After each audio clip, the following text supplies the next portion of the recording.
Good evening. Welcome back to Whispered History. Tonight, we are going to travel deep into the American West. Back to the summer of 1876, when the vast grasslands of the Northern Plains became the setting for one of the most famous and misunderstood battles in American history. A place of open skies, endless grass, rivers winding through rugged valleys. And beneath those quiet landscapes, a conflict was growing that would bring together thousands of Native American warriors and one of the most famous cavalry forces in the United States Army. This is the story of the Battle of Little Bighorn. But before we reach the battlefield, before the soldiers ride toward the river, before the gunfire echoes across the hills, we need to understand the world that existed before the battle. Because Little Bighorn did not happen suddenly. It was not simply a meeting between an army and a village. It was the result of years of treaties, broken promises, migration, gold, expanding settlements, military campaigns, and competing ideas about who had the right to live on the Great Plains. And at the center of that struggle were people whose lives had been shaped by the land for generations. The Lakota, the Northern Cheyenne, the Arapaho, and other native communities who depended upon the vast grasslands of the American interior. For them, the plains were not an empty wilderness.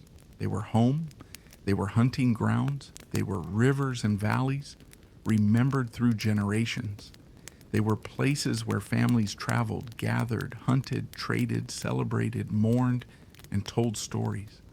The land had names, the rivers had meaning, the mountains carried memories, and the movement of the buffalo shaped the rhythm of life. But by the 19th century, another power was moving steadily westward. The United States was expanding, railroads were crossing the continent, settlers were moving into territories that native nations had occupied for generations. Military forts appeared along important routes, and treaties attempted to define boundaries between peoples whose understanding of land was often very different. The result was a growing collision. At first, the plains could seem almost impossibly large. A traveler could ride for days beneath a huge sky without seeing a town. Grass stretched toward the horizon. Herds of buffalo moved across the plains in enormous numbers. Rivers provided water, and the distance itself offered protection. But that world was changing rapidly. By the 1870s, the buffalo herds were beginning to face increasing pressure. Commercial hunting expanded. Railroads brought more people west, and the United States government increasingly wanted native communities confined to reservations. Some native leaders accepted treaties, others resisted. Some moved between reservation life and traditional hunting. Others left the reservations entirely. This created a difficult political problem for the government. Officials wanted native people to remain within designated territories, but many native families wanted to continue living according to older traditions. The conflict became particularly intense in the Northern Plains, and then gold changed everything. In the Black Hills, a region considered sacred by the Lakota, reports of gold attracted prospectors. The United States government had previously recognized the Black Hills as part of the Great Sioux Reservation, but gold fever proved stronger than the treaty. Thousands of prospectors entered the region, mining camps appeared, trails filled with travelers, and the pressure on the native homeland increased. For the Lakota, this was not simply an economic opportunity. It was an invasion of territory that had been promised to them. The government attempted to negotiate, but the situation became increasingly unstable. Then came the winter of 1875 to 1876. The United States government ordered native people who were living away from the reservations to return. Many did not. They had their reasons. Some feared reservation life. Some wanted to continue hunting. Some followed spiritual leaders who believed that the traditional way of life should be protected. And some simply refused to surrender their independence. Among the most important figures was a Hunkpapa Lakota leader named Sitting Bull. He was not simply a military commander, he was a spiritual leader and an influential voice among the Lakota. Another important figure was Crazy Horse, an Oglala Lakota warrior known for his courage and resistance to U.S. expansion. Their roles were different, their personalities were different, but both became associated with the growing resistance. The United States Army responded by preparing a military campaign. Several columns of soldiers would move into the northern plains. Their objective was to locate native communities that had not returned to the reservations. The Army expected that military pressure would force them back, but the campaign would not unfold as expected. Instead, different native groups began gathering. Families traveled together. Warriors arrived, horses grazed across the grasslands, and an enormous encampment began forming. This was not necessarily a formal army in the modern sense. It was a large community, thousands of people, families, children, hunters, elders, warriors, people from different bands and nations. They had gathered for many reasons. Some wanted to hunt, some wanted to avoid the reservation system. Some followed Sitting Bull, some followed Crazy Horse. Others were simply caught in a rapidly changing world. By the summer of 1876, the U.S. Army was searching for them, and somewhere across the vast plains, the soldiers were getting closer. The landscape itself would soon become important.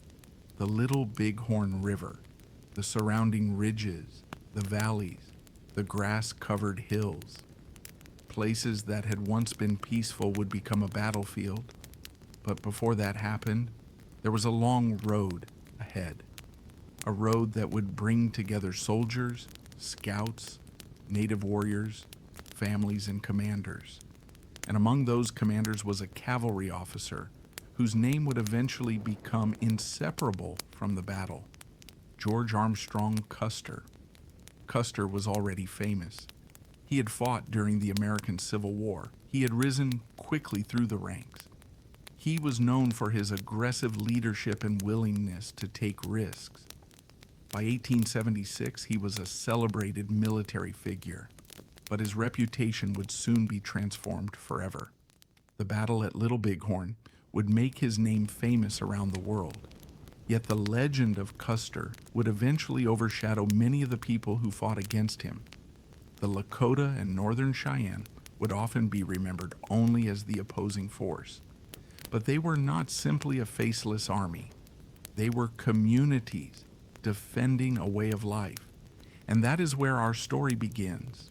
Not with Custer, not with the final battle, but with the land itself. Imagine the northern plains in the summer of 1876.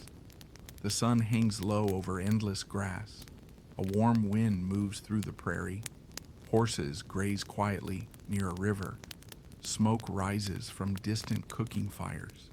Children move between the lodges. Older people sit together and speak softly. Warriors prepare their horses. Far away, a column of American soldiers is moving through the wilderness. They do not yet know exactly where the great encampment is.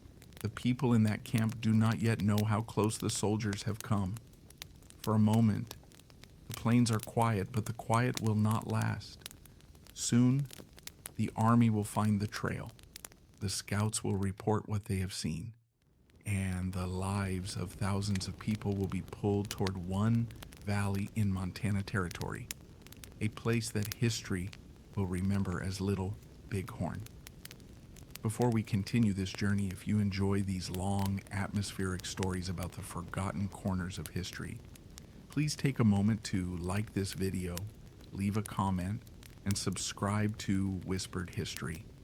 Your support helps the channel continue bringing you immersive historical stories that you can listen to, relax with, and learn from. So settle in, lower the lights. Let the modern world become quiet for a while, and imagine yourself standing beneath the enormous sky of the Northern Plains. In 1876, there are no highways, no cities stretching toward the horizon, only grass, wind, river, and distant mountains. Somewhere beyond the horizon, soldiers are riding west. Somewhere ahead of them, thousands of Native Americans are gathering.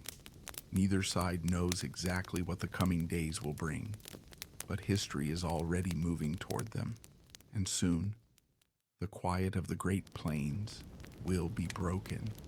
The story of Little Bighorn has begun. The Northern Plains could seem endless. In the summer of 1876, the grass moved beneath the wind like waves across a green sea. Rivers cut through the landscape. Herds of buffalo traveled across the open country. And for generations, native nations had learned how to live with this enormous land. Long before the United States Army arrived near the Little Bighorn River, the plains already had a history. The Lakota were part of the larger Sioux people, a collection of related nations with different bands and communities. Their ancestors had lived across large areas of the northern Great Plains and had developed a way of life closely connected to the movement of the buffalo. The buffalo was not simply an animal to be hunted, it was central to survival. Its meat provided food. Its hide could become clothing, coverings, and shelter. Bones could be shaped into tools. Other parts of the animal could be used in everyday life. A successful hunt could support a community for weeks. And because buffalo moved across enormous distances, the people who depended on them often moved as well. This mobility was one of the great strengths of plains life. A village could pack its belongings, horses could carry equipment, families could travel together, and within a relatively short time, an entire community could move to another part of the plains. The teepee was particularly well suited to this life. Its poles could be transported, its covering could be rolled and carried. When a camp moved, the landscape that had recently been filled with lodges could become quiet again. But the plains were not empty. They were filled with relationships. Different native nations traded with one another. They sometimes formed alliances, and they sometimes fought. The Lakota themselves were divided into different bands with their own leaders and communities. The world was complicated. There was no single native government controlling the entire plains. Instead, communities made decisions through networks of leaders, relatives, warriors, spiritual figures, and councils. This would become important in the years leading to Little Bighorn, because when American officials spoke about the Sioux, they were often dealing with many different groups whose interests were not always identical. Some Lakota lived on reservations. Others continued hunting away from them. Some accepted government agreements, others resisted, and some moved between these worlds depending on circumstances. The traditional life of the plains was also deeply spiritual. The natural world was not simply a collection of resources. Animals, landscapes, dreams, ceremonies, and ancestors all had meaning. Spiritual leaders could have enormous influence. And among the Lakota, one of the most important figures of the coming conflict would be Sitting Bull. Sitting Bull was born around 1831 among the Hunkpapa Lakota. His Lakota name was Tathanka Iyotake. As a young man, he developed a reputation for courage, but his importance went beyond warfare.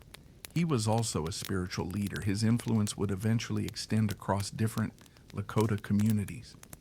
Sitting Bull was deeply concerned about the changes taking place around him, the arrival of settlers, the expansion of the United States, the increasing pressure to remain on reservations, and the loss of traditional hunting grounds.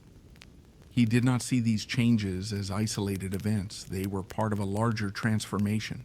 A world his people had known for generations was shrinking. Another figure was rising to prominence as well. Crazy Horse. He was an Oglala Lakota warrior whose Lakota name was Thashunke Witko. Unlike Sitting Bull, Crazy Horse was not primarily known as a political negotiator. He became famous as a warrior. He had fought against enemies of the Lakota for years, and he would eventually become one of the most important military leaders during the resistance to the United States Army. But even Crazy Horse's story was rooted in the larger struggle over land and independence. The plains were changing rapidly, and one of the greatest forces behind that change was the United States' growing hunger for Western territory. By the middle of the 19th century, American settlers were moving farther west. Trails became roads, roads became routes for stagecoaches, and eventually railroads crossed the continent. The railroad changed everything. It allowed people and goods to travel much faster. It brought settlers into regions that had once been difficult to reach. It also made it easier for hunters to reach the buffalo herds. For Native communities, the railroad could be a symbol of a new world arriving, a world they had little control over. There were also military forts. Soldiers protected roads and settlements. They monitored Native movements. And when conflict erupted, the army could move troops across the plains more quickly than ever before. But treaties were still being made, and one treaty in particular would become central to the story of Little Bighorn. In 1868, the United States signed the Treaty of Fort Laramie with the Lakota and their allies. The agreement established the Great Sioux Reservation. It included the Black Hills. The Black Hills were particularly important to the Lakota. They were not simply another piece of territory. They were sacred. The hills carried spiritual and cultural significance, and the treaty appeared to offer protection. But the agreement would not survive the changing ambitions of the United States. In the early 1870s, rumors spread that the Black Hills contained gold. At first, the reports were uncertain. Then prospectors began entering the region. The United States government attempted to restrict unauthorized settlement, but gold had a powerful attraction. Prospectors came anyway. Mining camps appeared, more people followed, and the pressure increased. For the Lakota, the situation was deeply troubling. A treaty had recognized their control of the Black Hills. Now outsiders were entering the region in search of wealth. The government faced a choice: enforce the treaty or accommodate the growing demand for gold. The second option gradually became more powerful. The Black Hills were being transformed, and with every new prospector, the conflict moved closer. But the story was not only about gold, it was also about buffalo. The great herds that had supported plains communities for generations were increasingly threatened. Commercial hunters killed buffalo in enormous numbers. Their hides could be sold. Their meat could be processed. Railroads made transportation easier, and the buffalo began disappearing from areas where they had once been abundant. For Native communities that depended on them, this was devastating. The loss of the buffalo meant more than losing a source of food. It meant losing part of an entire way of life. The pressure was becoming impossible to ignore. By the mid-1870s, the United States government increasingly wanted Native people to remain on reservations. Officials wanted predictable boundaries. They wanted agriculture to replace hunting. They wanted children educated in government or missionary schools. They wanted Native communities to become part of the American system. But many Native people did not want that future. They wanted to preserve their independence. They wanted to hunt. They wanted to follow their own traditions. And they wanted to remain on their ancestral lands. The disagreement became increasingly dangerous. Then came the Order of 1875. Native people who were living away from their assigned reservations were expected to return. The deadline passed. Some returned, others refused. Those who remained away were increasingly described by the government as hostiles. The language itself was revealing. A community that believed it was protecting its traditional way of life could now be treated as an enemy force. The Army began preparing for a campaign. Several columns of soldiers would move into the northern plains. They intended to locate the communities that had not returned and force them back. But the Army did not fully understand what was happening among the native people. Different bands were gathering, more families were joining them, warriors were arriving, and the size of the combined encampment was becoming enormous. Among them were followers of Sitting Bull. Among them were followers of Crazy Horse. Among them were people who had simply chosen not to surrender their traditional way of life. By the spring of 1876, the stage was set. The United States Army was preparing to move.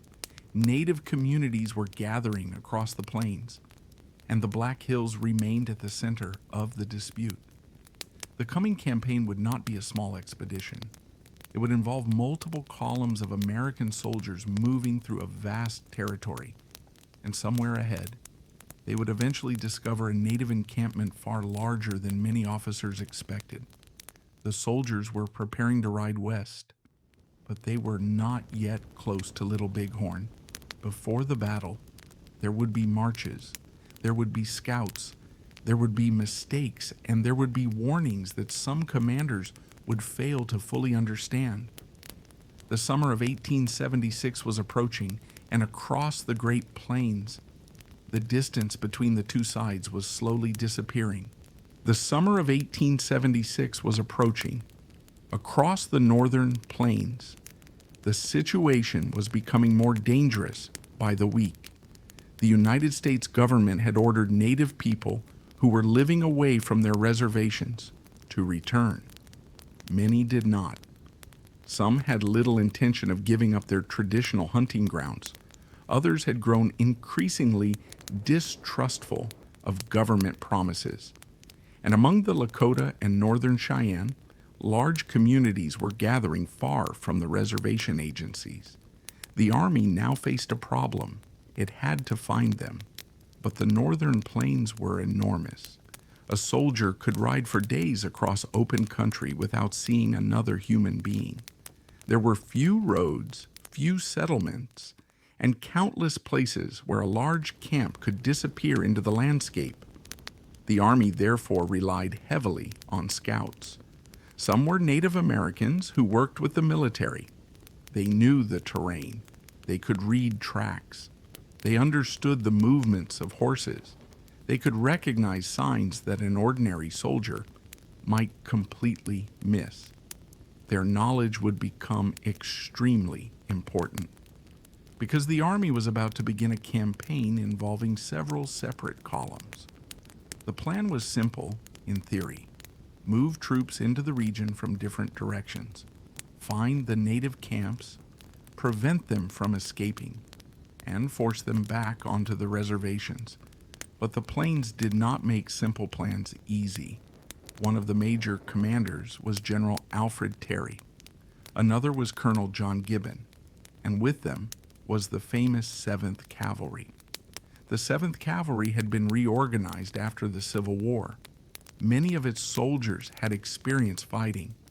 Its commander was Lieutenant Colonel George Armstrong Custer.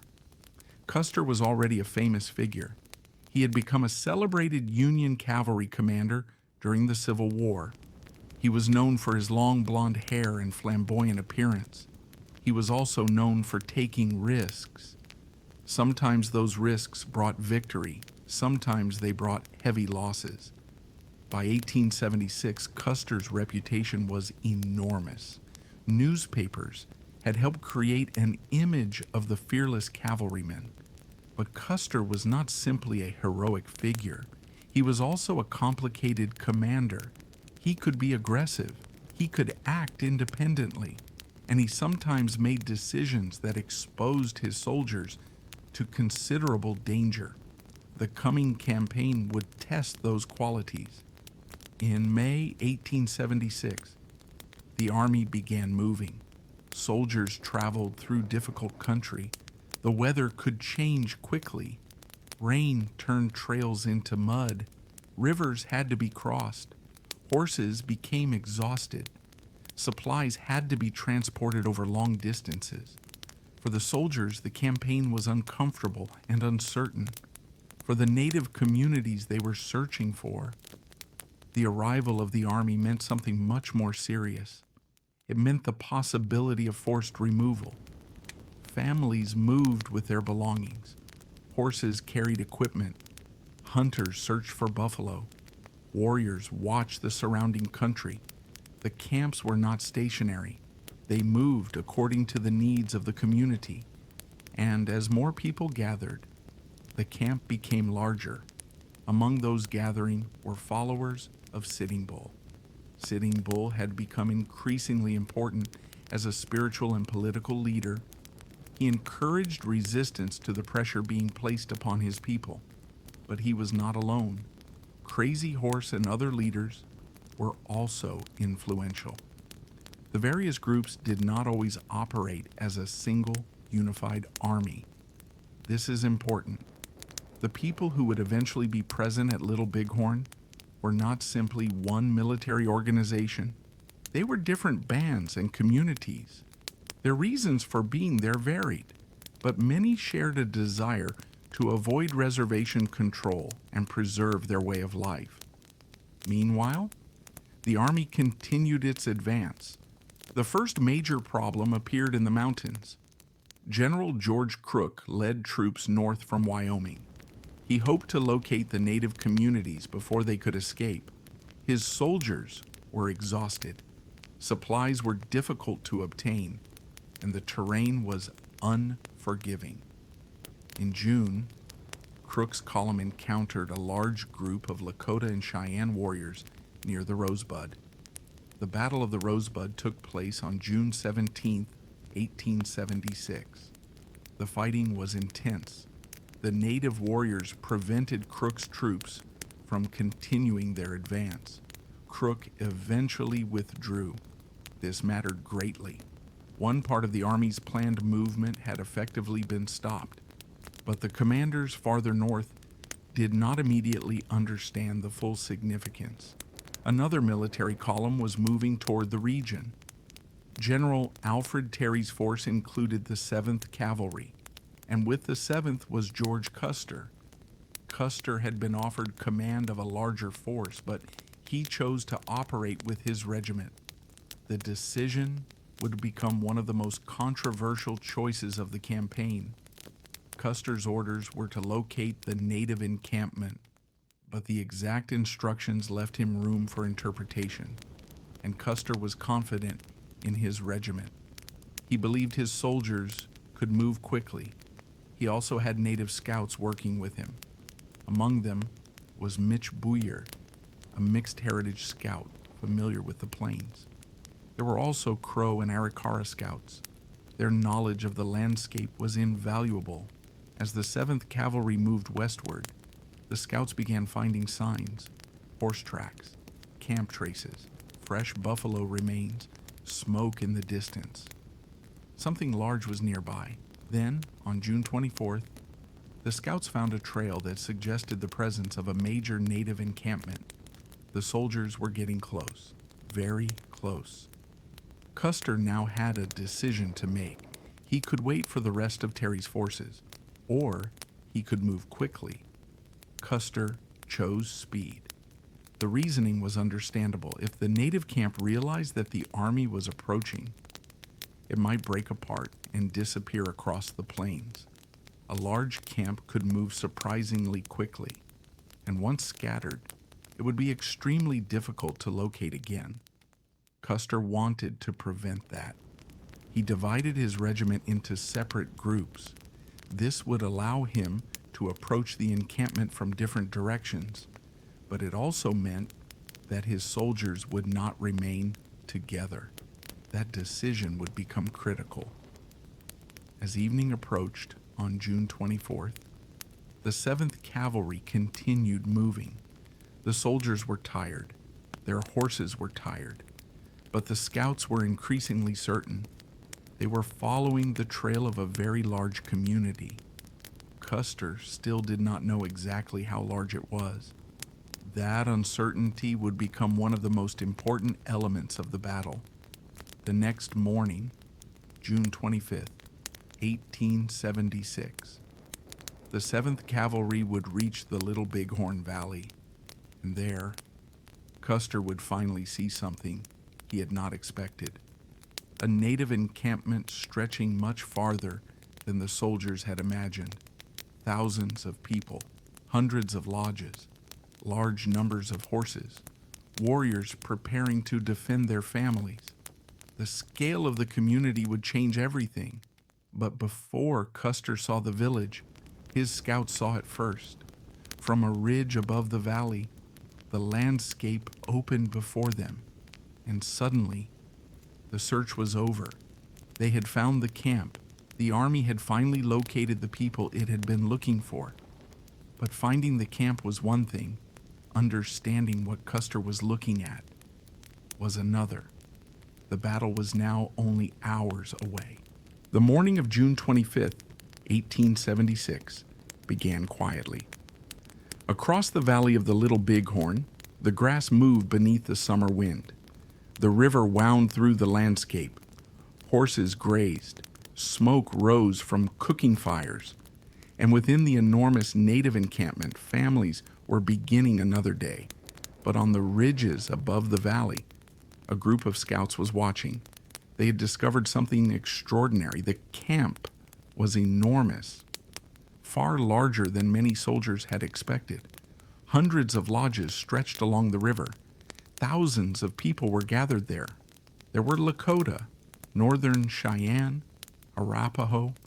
Families from different communities had come together. Some had been traveling for days. Others had already been living in the area. The camp was alive with movement.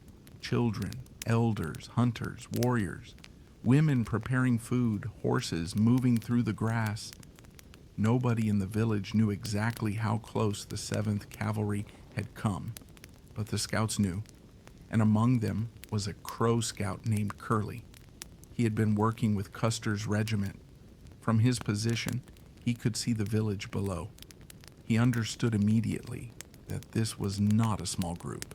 It was a huge community. Custer's scouts had already warned him that the camp was large, but seeing it with his own eyes was different. The scale of the village was difficult to comprehend. Custer now faced a serious decision. His original objective was to locate the native community. He had done that. But what should he do next? Wait for General Terry and the rest of the army? Or attack immediately? Waiting had dangers.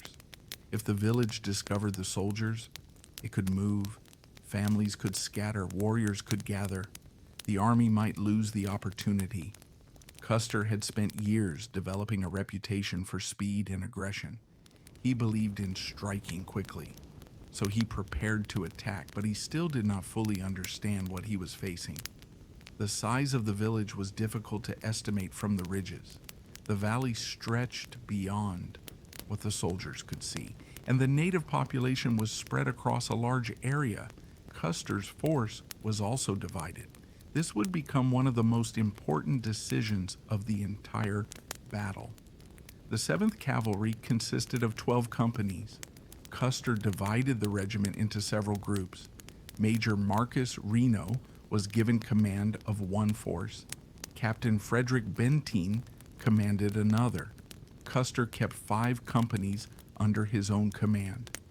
Captain Thomas McDougal remained with the pack train.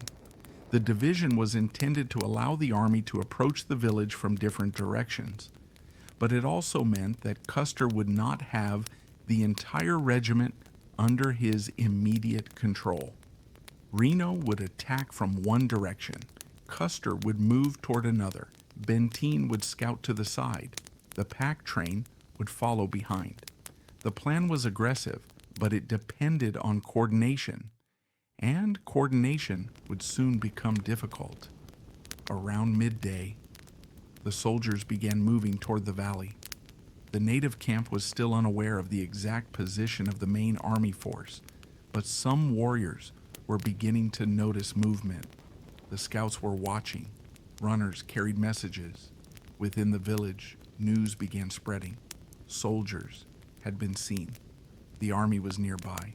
The reaction was immediate. Warriors began preparing, horses were gathered, weapons were taken up, families moved toward safer areas. The peaceful morning was disappearing. Among the warriors were men who had fought American soldiers before. They understood what an army column could mean. They also knew that their families were in danger. This was not simply a battlefield. The village itself was at stake. If the soldiers attacked, thousands of civilians could become trapped in the fighting. The native warriors therefore moved quickly. Some went toward the approaching soldiers. Others stayed near the village. The community began organizing itself. Meanwhile, Major Reno was moving toward the southern end of the encampment. His orders were to attack. Reno's soldiers advanced. They crossed toward the river. At first, the native resistance appeared limited. Then more warriors began arriving. The number of defenders increased rapidly. Reno's troops continued forward. They dismounted. Carbines were fired. The soldiers formed a defensive line, but the native warriors were now moving toward them from several directions. The terrain became important. Trees and riverbank vegetation provided cover. Warriors could approach without exposing themselves completely. The soldiers were increasingly surrounded. Reno's position became dangerous. He eventually ordered his men to withdraw. They moved toward a wooded area. The withdrawal became confused. Some soldiers crossed the river. Others struggled to maintain formation. The native warriors followed. The fighting continued. Meanwhile, Custer was moving north. He had not yet joined Reno. He was trying to find another way into the village. From the ridges above the valley, he could see the enormous settlement. The landscape was filled with movement, horses, people, smoke, warriors, lodges. The scale was far beyond what he had anticipated. Custer's men continued forward, but now the native warriors were responding. Large numbers were moving toward him. The battlefield was beginning to form. Custer had divided his force. Reno was under pressure. Benteen was still somewhere away from Custer. The pack train was behind, and the native village stretched between them. Custer now had to make another decision. Should he continue toward the village? Should he wait for support? Or should he attempt to reconnect with Reno? No clear answer existed. The situation was changing minute by minute, and Custer had only a limited understanding of the forces gathering against him. Among the native warriors were experienced fighters. Crazy Horse was present in the region. Other Lakota leaders were organizing their people. Northern Cheyenne warriors were also participating. They did not necessarily follow one central commander. Instead, different groups reacted to the danger in their own way, but the result was powerful. The army had encountered a much larger force than expected, and the native warriors had something the soldiers did not. They were fighting near their families. They knew the landscape. They had large numbers of horses, and they had no intention of allowing the soldiers to reach the village without resistance. Custer's 5 companies continued toward the ridges. The soldiers were now entering a dangerous position. The river was behind them. The hills were around them. The village was below, and the warriors were gathering. The Battle of Little Bighorn was beginning, but the most famous part of the battle had not yet happened. Custer still had his soldiers. Reno was still fighting. Benteen was still moving, and the pack train was still approaching. For a brief moment, the outcome was uncertain. The soldiers had trained for combat. They had experienced officers. They had repeating firearms. They were mounted cavalry, but the native force was far larger than expected, and the army had separated itself. The battle was becoming a race against time.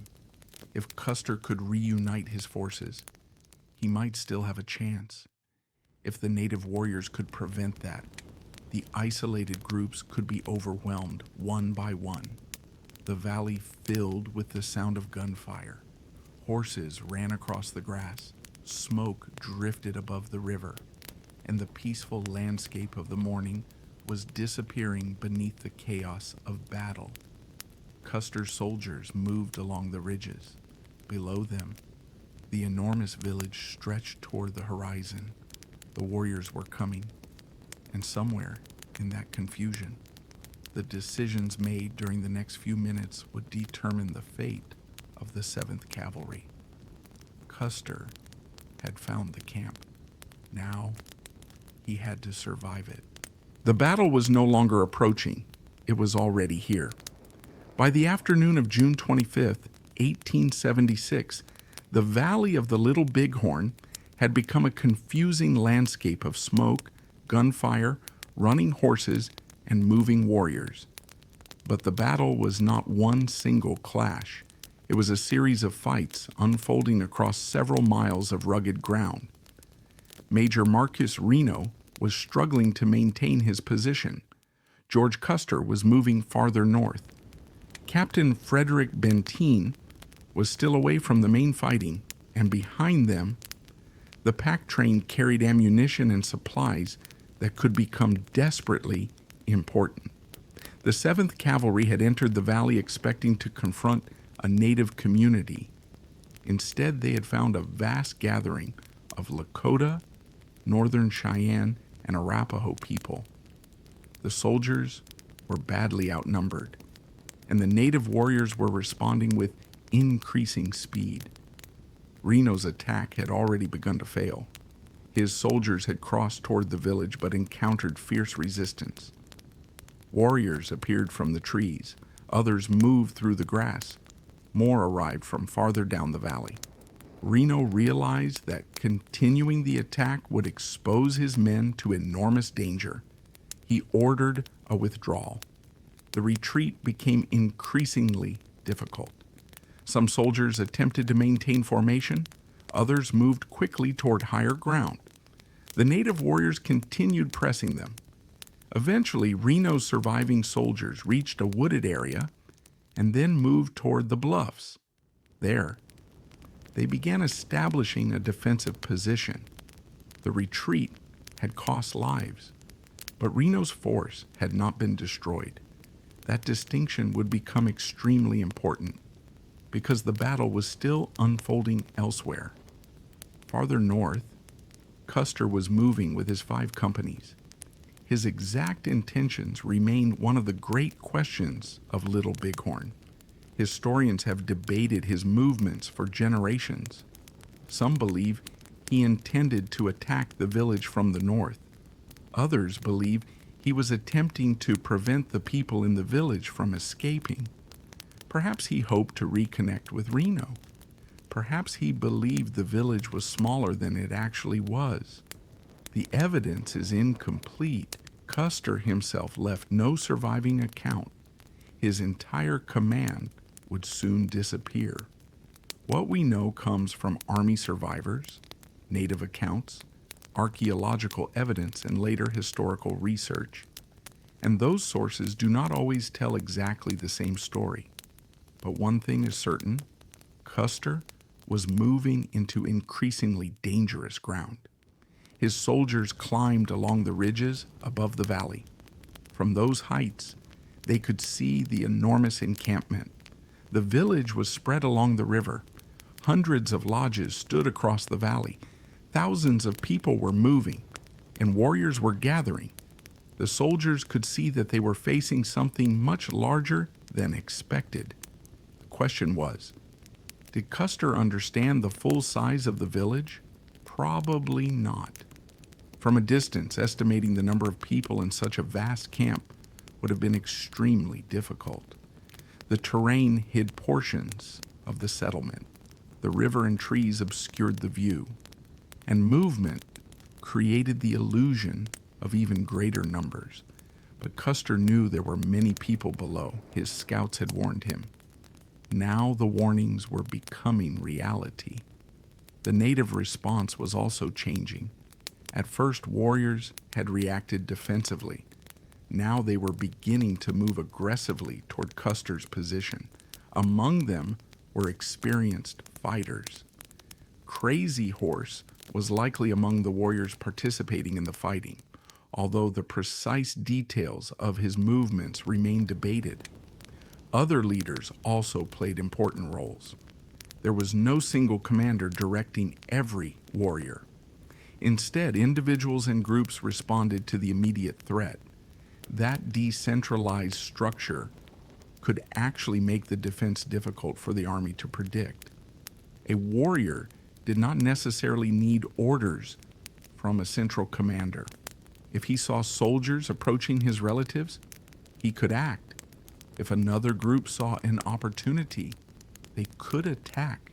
And because the village was so large, more warriors were constantly becoming available. The army's numerical disadvantage was becoming increasingly serious. Custer's 5 companies were isolated.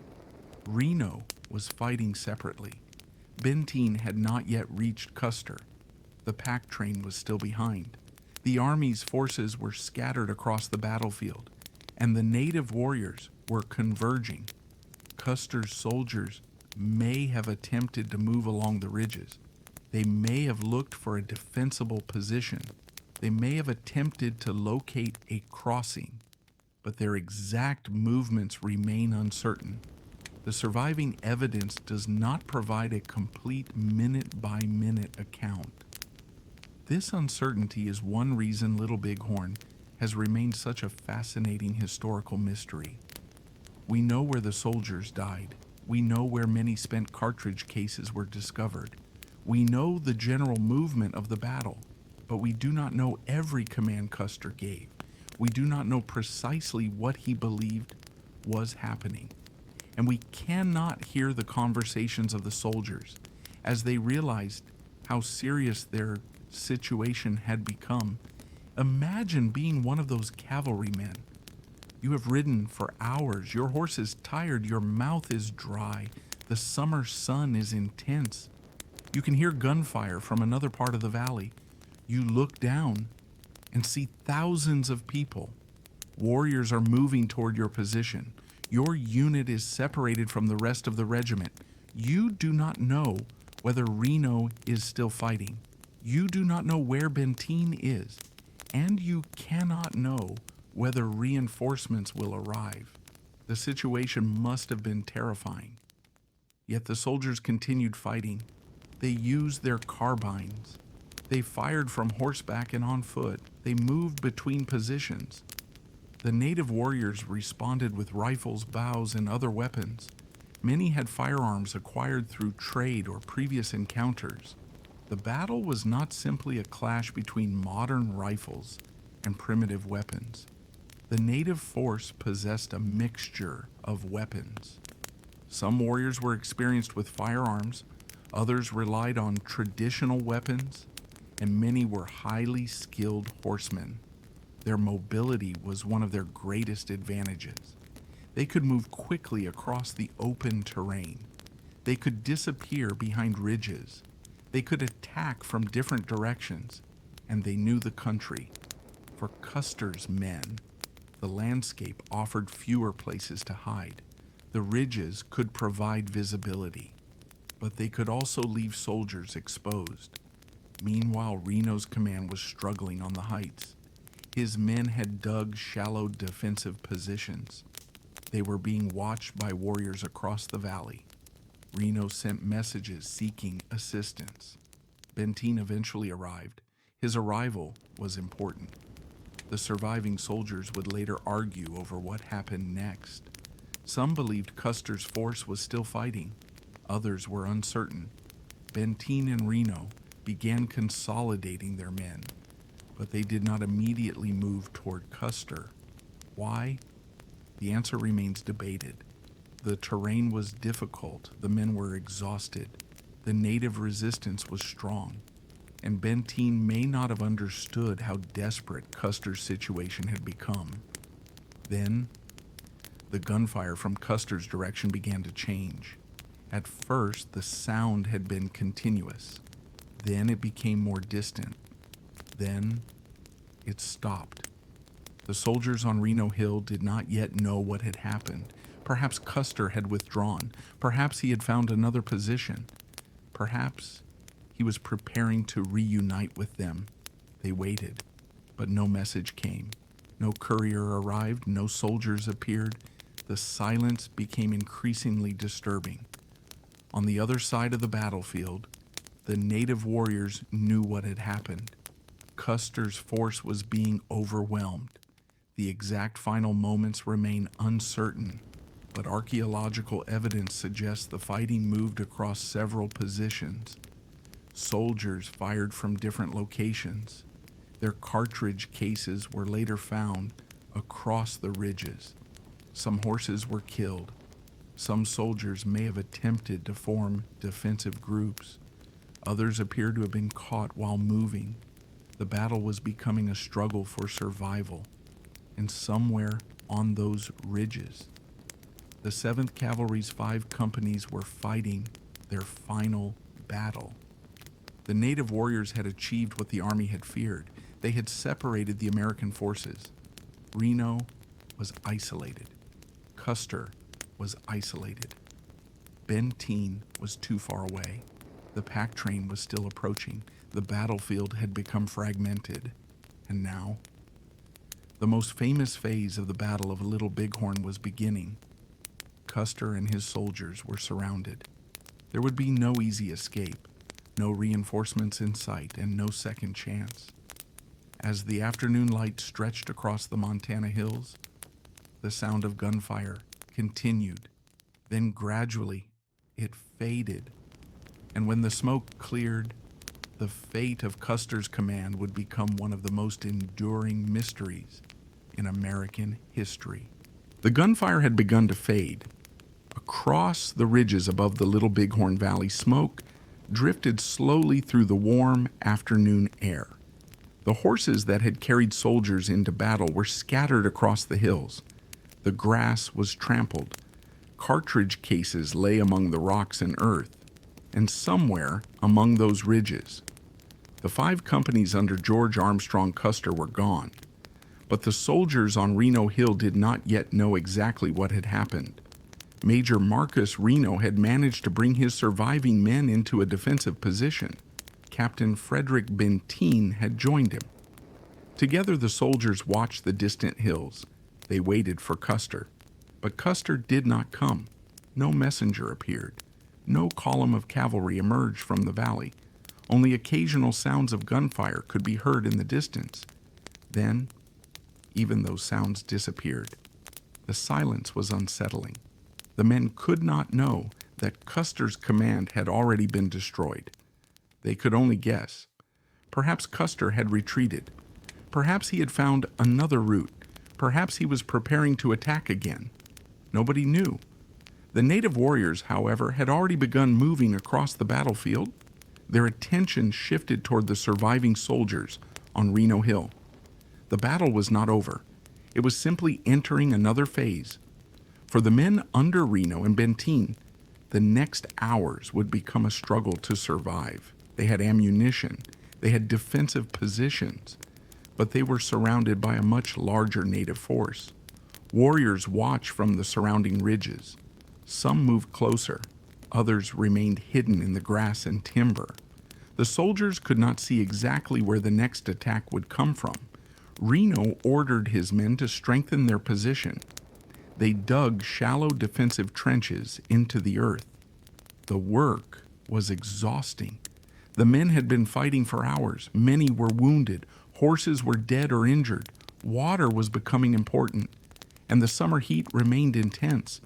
The soldiers crouched behind the earthworks and waited. Across the valley, the native camp was still moving, but the atmosphere had changed. The immediate danger to the village had been pushed back. The families were no longer facing an approaching column of soldiers. The warriors had defended their community. The victory was enormous, but it had also come at a cost. Some native warriors had been killed. Others had been wounded, and the fighting had left families frightened and exhausted. The battle had not been a simple military exercise. The presence of women, children, and elders in the enormous camp meant that every movement of the soldiers had threatened civilians. For the native communities, the battle was about survival. For the soldiers, it was also about survival. Both sides had reached a point where there was little room for retreat. On Reno Hill, Benteen's arrival provided some relief. His soldiers had brought additional ammunition, but Benteen still did not know the full extent of the disaster. He had not seen Custer. He had not seen the battlefield where the 5 companies had disappeared. The only information available was what could be heard and observed from a distance. Some officers believed Custer might still be alive. Others were beginning to fear the worst. As evening approached, the native attacks became less intense. The warriors did not need to destroy Reno's force immediately. They had already achieved their main objective. The soldiers were trapped. The native communities could now move away from the battlefield. And that was exactly what would happen. The enormous village began preparing to move. Families packed their belongings. Lodges were taken down. Horses were gathered. Dogs and other animals were collected. People began leaving the area. The movement of such a large community would have been extraordinary to witness. Thousands of people traveling together after a battle across the same landscape where soldiers had been fighting only hours earlier. Some warriors remained behind to watch the army. Others joined their families. The village slowly began disappearing into the surrounding country. The army had failed to force the community onto a reservation.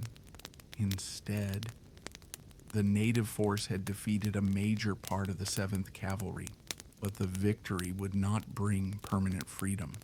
The United States government would respond with greater military pressure. For now, however, the people of the camp were moving away. Reno and Benteen remained behind. They did not know where Custer was. They did not know whether any of his soldiers had survived. The night arrived. The battlefield became quiet. The stars appeared above the Montana sky. The soldiers on Reno Hill remained awake. Some tended to the wounded, others watched the darkness. The men were exhausted, some were terrified, others were angry, and many were simply confused. What had happened to Custer? The answer would come the next day, June 26, 1876. As daylight returned, the soldiers looked toward the distant ridges. They expected to see movement. Instead, they saw something that made the truth impossible to ignore. Bodies scattered across the hills. The soldiers began moving cautiously toward the area where Custer had last been seen. What they found would become one of the most famous scenes in American military history. The bodies of Custer's soldiers lay across the ridges. There were no surviving members of his immediate command. Custer himself was dead. His 5 companies had been destroyed. The scale of the loss shocked the surviving soldiers. The men who had marched into the valley the previous day were gone. The officers, the cavalrymen, the scouts who had ridden with them, the horses, the weapons, the flags, almost everything had disappeared into the battlefield. The army began examining the site, but the scene had already been changed. The native warriors had collected weapons and horses. Bodies had been moved. Some soldiers had been stripped of clothing and equipment. The battlefield no longer looked exactly as it had when the fighting ended. This made reconstruction difficult. The army wanted to know what had happened. How had Custer's command been destroyed so quickly? Why had he divided his regiment? Why had he attacked without waiting for the other forces? Why had no soldiers survived to explain the final moments? These questions would continue for generations. There were no surviving witnesses from Custer's immediate command who could provide a detailed account. And so, the mystery began. Later generations would call it Custer's last stand. But that phrase can be misleading. It suggests a single final moment, a heroic circle of soldiers surrounded on one hill. The actual battle was more complicated. The fighting took place across multiple ridges. Soldiers moved, warriors surrounded them, different groups fought in different locations, and the battle developed rapidly. Archaeology has helped historians understand more.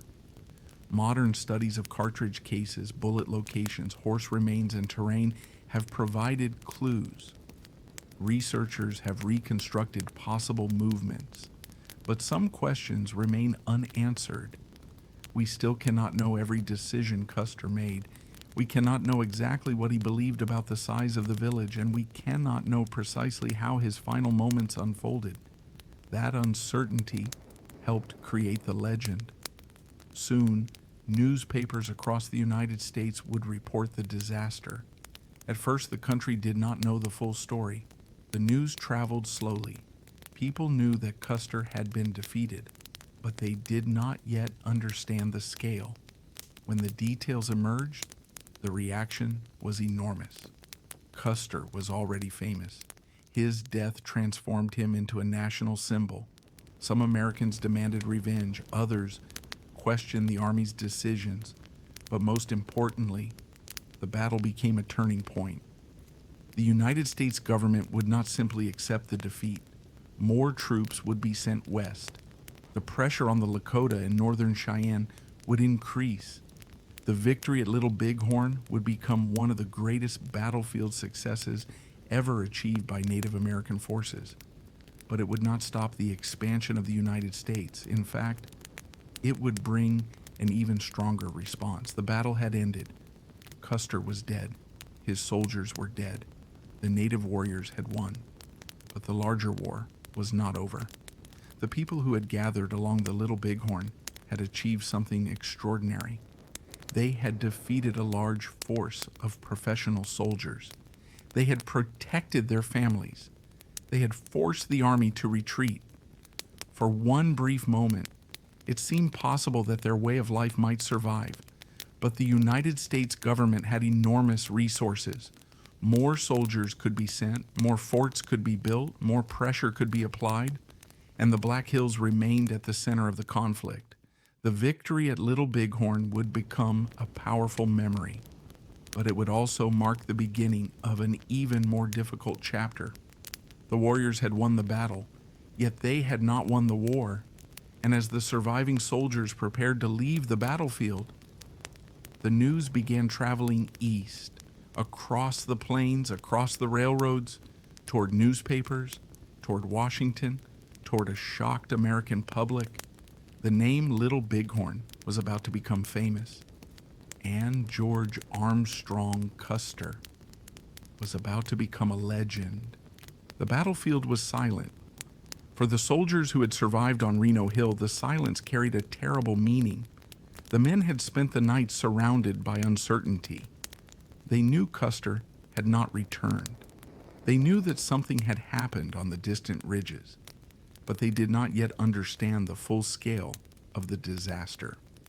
At first light on June 27, 1876, soldiers carefully moved toward the ground where Custer's command had fought. What they discovered shocked them. Across the ridges were the remains of the men who had ridden into battle the previous day. 5 companies of the 7th Cavalry had been destroyed. Among the dead was George Armstrong Custer. The famous commander who had once been celebrated as a Civil War hero was now lying on a Montana hillside. His final moments were unknown. There were no surviving members of his immediate command to describe what had happened, and that absence of witnesses would create one of the greatest military mysteries in American history. But before the legend could grow, there was a battlefield to examine. The soldiers searched the area. They found weapons, cartridge cases, dead horses, equipment scattered across the ridges. The bodies of officers and cavalrymen lay among the grass. The scene was unlike anything the surviving soldiers had expected. They had known that Custer's force was in danger, but they had hoped some men had escaped. None had. The army had suffered a complete defeat, and now the survivors had to understand what had happened. The first question was simple: why? How had 5 companies of experienced cavalry been destroyed? The answer was not one single mistake. It was a combination of circumstances. Custer had divided his regiment. He had attacked a much larger population than he expected. The native warriors had responded rapidly. Reno's force had been forced away from the village. Benteen had been separated from Custer, and the terrain had made communication difficult. Once Custer's force became isolated, the situation became extremely dangerous. The native warriors had the advantage of numbers. They knew the terrain. They had fast horses, and they were defending a community that included their families. The Army's original assumption had been that the native groups would scatter when confronted. Instead, they stood and fought, and they fought with remarkable determination. Among the victorious warriors were members of several different native communities: Lakota, Northern Cheyenne, Arapaho. They did not necessarily share one central command, but they shared a common danger. Their families were in the valley, their homes were threatened, and the soldiers were approaching. The battle had therefore become more than a military encounter. It had become a defense of the village. This distinction matters. The phrase, Custer's last stand, has often made the battle sound like a small group of soldiers bravely defending themselves against an overwhelming enemy. But the actual battle was much larger and more complicated. Thousands of native people were involved in the broader movement. Women and children were present. Warriors were protecting the village. Different groups moved across the battlefield at different times, and the fighting developed rapidly. There was no single dramatic moment when everything happened at once. Instead, there were movements, counterattacks, retreats, confusion, and attempts to find defensible ground. The surviving soldiers under Reno and Benteen had experienced only part of it. Custer's 5 companies had experienced another, and because no member of Custer's immediate force survived, the final phase could only be reconstructed later. Native oral histories became extremely important. Warriors who had participated in the battle described what they remembered. Some spoke about Custer's movements. Some remembered groups of soldiers attempting to make a stand. Others recalled warriors surrounding the cavalry. Their accounts were not identical. That is natural. Battles are confusing. People remember different things, and memories recorded years later can change. But when these accounts are combined with archaeological evidence, a clearer picture begins to emerge. Custer's soldiers were not simply standing in one location. They appear to have moved across the ridges. Their cartridge cases show where they fired. The distribution of bullets and weapons provides clues about their positions. Horse remains reveal where cavalry animals were concentrated, and the landscape itself helps historians understand possible routes. Modern archaeology has therefore changed the way Little Bighorn is understood. For many years, the story was dominated by a simple image: Custer surrounded, Custer fighting bravely, Custer making a final stand. But the battlefield tells a more complicated story. The soldiers were moving. They were attempting to respond to an increasingly dangerous situation. Some may have tried to escape. Others may have formed defensive groups. The final moments were probably chaotic. There was no time for grand speeches, no perfect formation, no certainty, only men trying to survive. And across the battlefield, the native warriors were doing the same. The warriors were not fighting because they wanted a famous historical victory. They were fighting because the soldiers had entered their camp. They had families to protect. They had homes to defend. And they believed that surrendering their independence could mean losing their way of life. The victory at Little Bighorn, therefore, had enormous significance. For the Lakota and Northern Cheyenne, it demonstrated that the United States Army could be defeated. For a brief moment, Their resistance seemed successful. The battle also became an important source of pride. Stories were passed from one generation to another. The names of warriors who fought there were remembered. The landscape itself became part of the memory. But the United States responded very differently. When news of the defeat reached the country, the reaction was enormous. Custer was already a national celebrity. His death became a symbol of tragedy. Newspapers demanded explanations. Some demanded revenge. Political leaders faced public pressure. The army was determined to find the native communities responsible. And now, the military campaign would become more intense. The government could no longer treat the conflict as a small frontier disturbance. The defeat of the 7th Cavalry had demonstrated that the resistance was powerful. More troops would be sent. More pressure would be applied.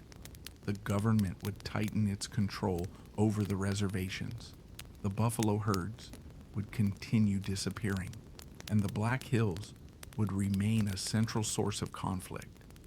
The victory at Little Bighorn had protected the native camp for the moment, but the larger political and economic forces were still moving against them. The United States had railroads, factories, money, settlers, and a growing military presence. The Lakota and Northern Cheyenne had courage, mobility, knowledge of the land, and powerful communities. But they were fighting against a nation with enormous resources. The battle had shown what native resistance could accomplish. It would also show how difficult it would be to stop the expansion of the United States permanently. Meanwhile, the legend of Custer was already beginning to take shape. Newspapers portrayed him as a fallen hero. Artists imagined dramatic final scenes. Stories were created about his final words, but many of these stories had no reliable evidence behind them. The truth was much quieter. A group of soldiers had ridden into a valley. They had encountered a much larger force. They had become isolated, and they had been destroyed. That alone was dramatic enough. But Americans wanted a story.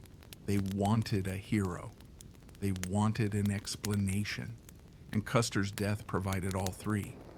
The native warriors, however, had their own stories. Their memories did not center on Custer. They remembered the village, the fighting, the warriors, the families, and the moment when the soldiers were finally defeated. Two very different memories were beginning to form around the same battlefield. One would become famous across the United States. The other would survive through native communities and oral traditions. Both were part of the history, and both would shape how Little Bighorn was remembered.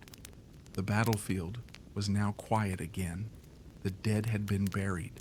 The surviving soldiers had moved on. The native communities had left the valley. But the war was not finished. In Washington, officials were already discussing what should happen next. The answer would be more soldiers, more campaigns, more pressure, and eventually, the end of the freedom that the people at Little Bighorn had fought so fiercely to protect. The battle had been won by the native warriors, but the war was only beginning to turn against them, and the next chapter would be far more difficult. The morning after the battle, the silence over the Little Bighorn Valley felt almost unnatural. The gunfire was gone. The shouting had stopped. Only the wind moved across the grass. For the surviving soldiers of the 7th Cavalry, there was now no doubt about what had happened. Custer was dead. 5 companies were gone. And somewhere beyond the hills, the enormous native encampment was already moving away. The soldiers on Reno Hill had survived, but their position remained dangerous. They were still surrounded. They still did not know how many warriors remained nearby, and they had little idea what the next day would bring. Then, on June 27th, help finally appeared. General Alfred Terry and Colonel John Gibbon approached the battlefield with additional troops. The soldiers had been moving toward Custer's command. They had expected to find a difficult fight. Instead, they found a disaster. The sight of the battlefield stunned them. The bodies of the cavalry men lay scattered across the ridges. The men who had marched into the valley only 2 days earlier were gone. The famous 7th Cavalry had suffered one of the worst defeats in the history of the United States Army. Terry and Gibbon now had to determine what had happened, but the battlefield could not answer every question. Custer was dead. His officers were dead. The men who had been closest to him were dead. There was no surviving eyewitness from his immediate command who could explain his final decisions. The mystery was already beginning. Meanwhile, the native communities were moving away from the battlefield. They had achieved a remarkable victory, but they understood that the army would respond. They had seen what happened when soldiers entered their camp. They knew more troops would come. The great village could not remain in one place. Families unpacked their belongings. Horses were gathered. Lodges were dismantled. People moved north and west. The great encampment that had seemed almost like a small traveling city began disappearing across the plains. Among the people leaving were followers of Sitting Bull. Crazy Horse and other Lakota and Cheyenne leaders also continued moving with their communities. For a short time, they had achieved something that had seemed almost impossible. They had stopped the army. They had defended their families. And they had defeated Custer. But the victory created a dangerous new reality. The United States government was furious. The defeat could not simply be ignored. The army needed to find the native communities responsible. More importantly, officials wanted to make sure that another Little Bighorn could never happen. The response would be larger military campaigns, more soldiers, more patrols, more pressure on the reservations. The government also increased its efforts to force native people back onto reservation lands. The battle had proven that the resistance was powerful. The government intended to break it. In Washington, newspapers carried the news of Custer's defeat. At first, the details were incomplete. The public knew that Custer and his men were missing. Then came confirmation. Custer was dead. The reaction was enormous. Americans who had followed Custer's career were shocked. He had become famous during the Civil War. He had been portrayed as daring and fearless.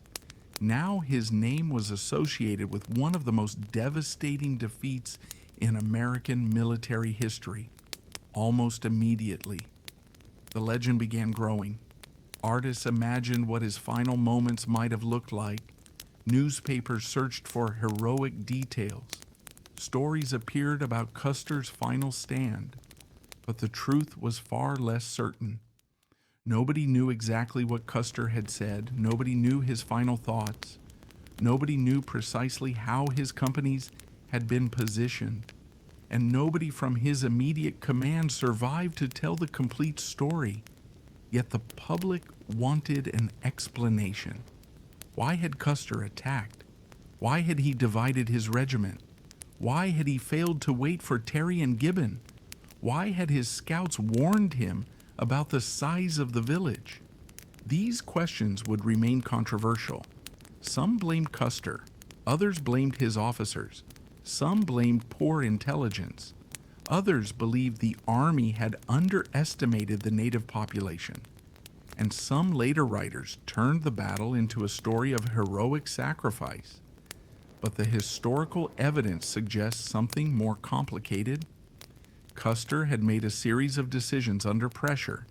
He was operating with incomplete information. He was moving through unfamiliar terrain. And he faced an enemy whose numbers and organization were difficult to estimate. The native camp was also not a conventional military target. It contained thousands of people. Families were spread across a huge area. Warriors could gather rapidly, and every attack risked creating a much larger battle. Custer's force had entered a situation that was already beyond the assumptions of the campaign. The battle therefore became a disaster of isolation. Once Reno's force was pushed away from the village, and Custer continued in another direction, the regiment lost the ability to support itself effectively. Benteen was separated. The pack train was behind. Communication became difficult, and the native warriors were able to concentrate against isolated groups. This is one of the most important lessons of Little Bighorn.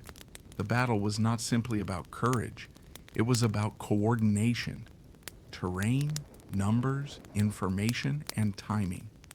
The native warriors understood the landscape. They could move quickly, they could gather in large numbers, and they were defending something they considered essential to their survival. The soldiers had training and discipline, but their tactical advantages could not overcome every disadvantage. After the battle, the army began gathering information from survivors.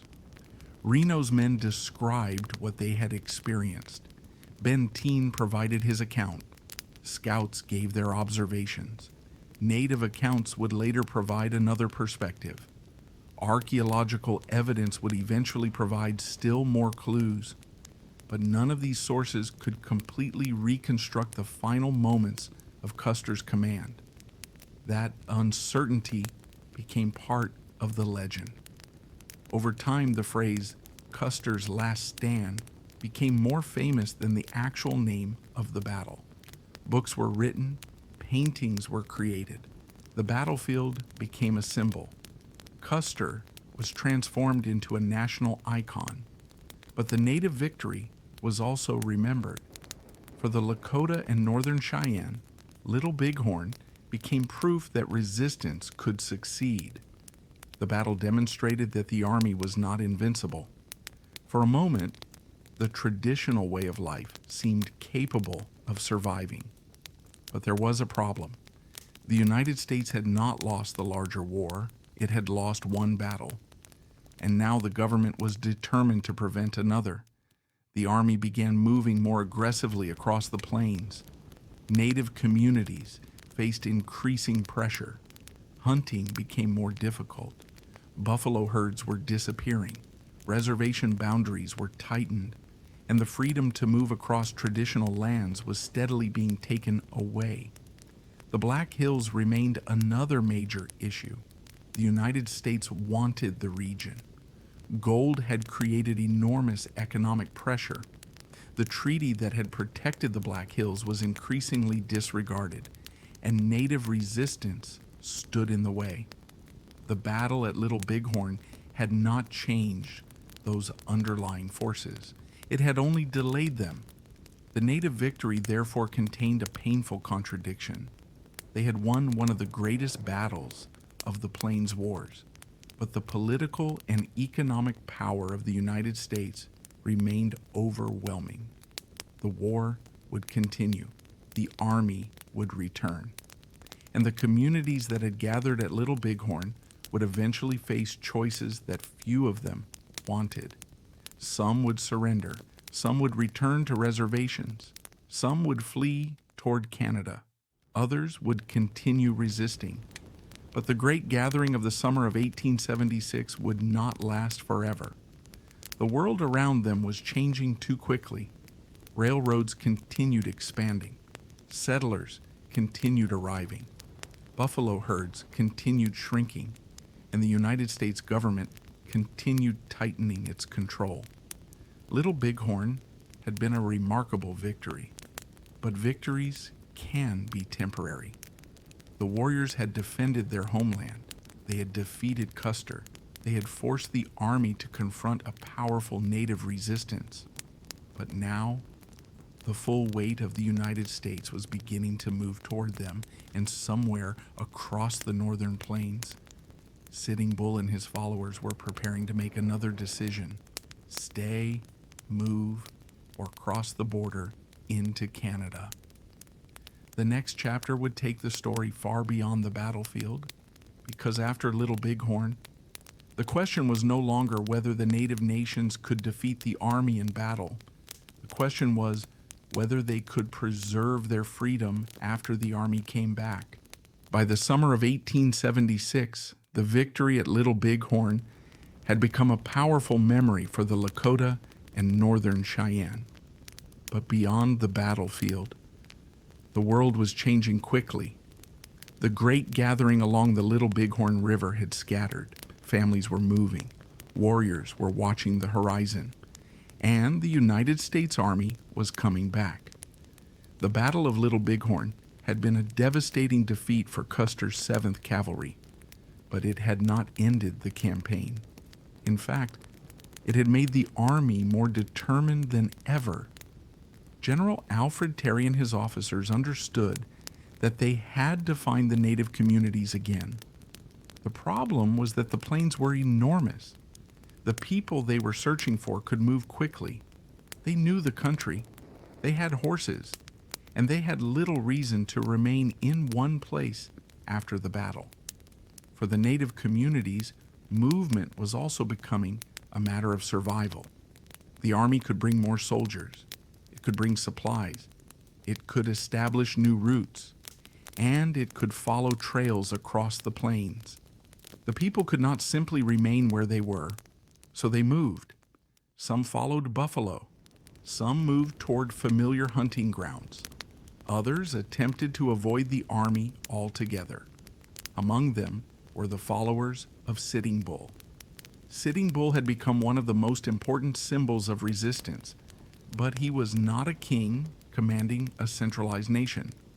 His influence came through leadership, spiritual authority, reputation, and relationships. People followed him because they believed in his vision. He had warned that the coming conflict would be enormous. And after Little Bighorn, his reputation grew even stronger, but the victory also placed him in greater danger. The United States government now viewed him as one of the most important leaders of the resistance. Soldiers would search for him, officials would attempt to convince his followers to surrender, and pressure would increase. Another important leader was Crazy Horse. His reputation after Little Bighorn also grew. He was known for his courage and his resistance to American expansion. But Crazy Horse's situation was different from Sitting Bull's. He had a strong following among the Oglala, yet his people were also exhausted. The war was becoming harder to sustain. The buffalo herds were disappearing. Food was becoming more difficult to obtain, and the army was increasing its pressure. A battlefield victory could not solve those problems. The United States had the ability to continue fighting for years. The native communities did not have unlimited resources. That difference would eventually become decisive. After Little Bighorn, the army increased its presence across the region. Military columns moved through the plains.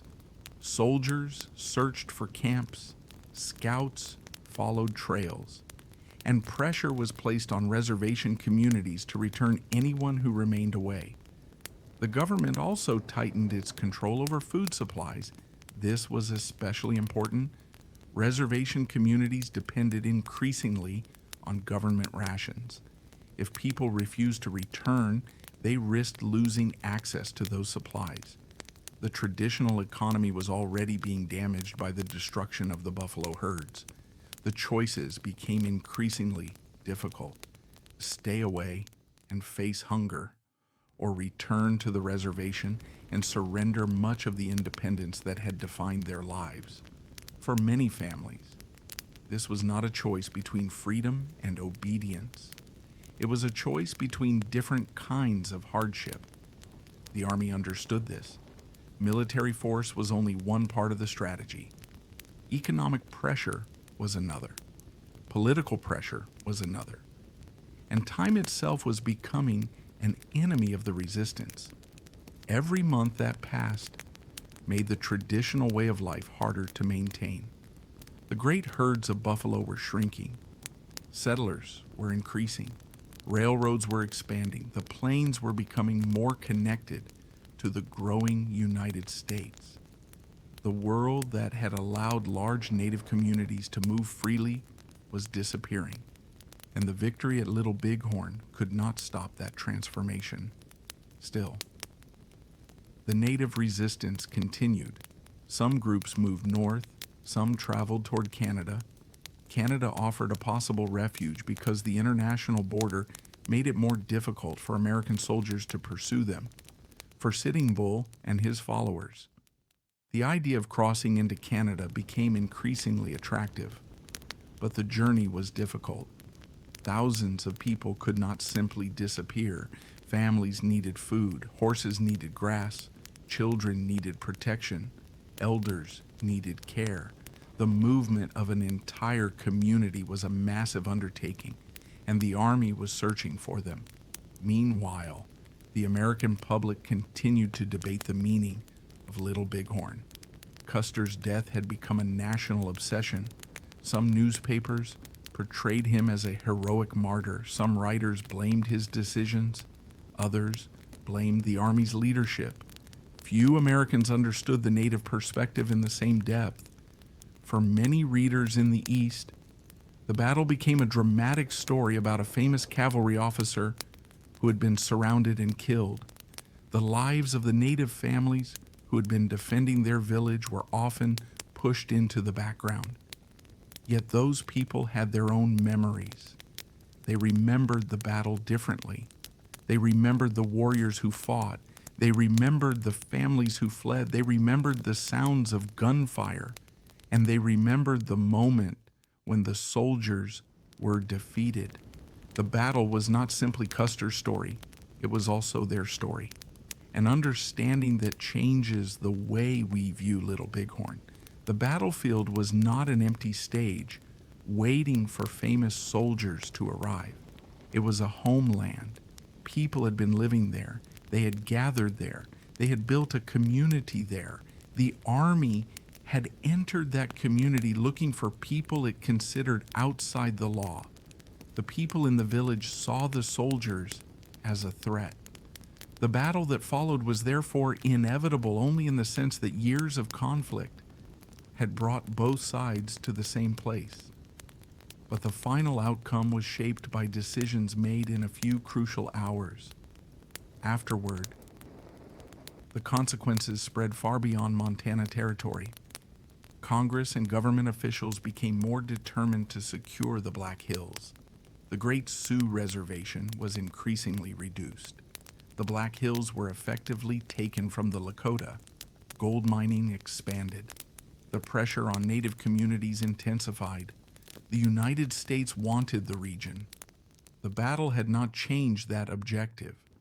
Instead, it had convinced American leaders that stronger action was necessary. By the end of 1876, the situation was becoming desperate. The Native communities that had resisted were being pursued. Some had surrendered. Others were still moving. Some were heading north. Others were attempting to remain in the plains. The army continued searching, and the freedom that had seemed possible immediately after Little Bighorn was becoming harder to maintain. The great victory was beginning to look like a moment surrounded by a much larger defeat. But the story was not finished. Sitting Bull had not surrendered. Crazy Horse had not surrendered. Thousands of Native people were still refusing to accept the reservation system, and the winter ahead would test them severely. Snow would cover the plains, food would become scarce, horses would weaken, families would suffer. The army would continue its pursuit. Little Bighorn had shown that the United States Army could be defeated, but the months that followed would show something equally important. A people could win a battle and still lose their freedom. The plains were becoming quieter. The great summer gathering was gone. The warriors had dispersed. The lodges had disappeared. Only the memory remained.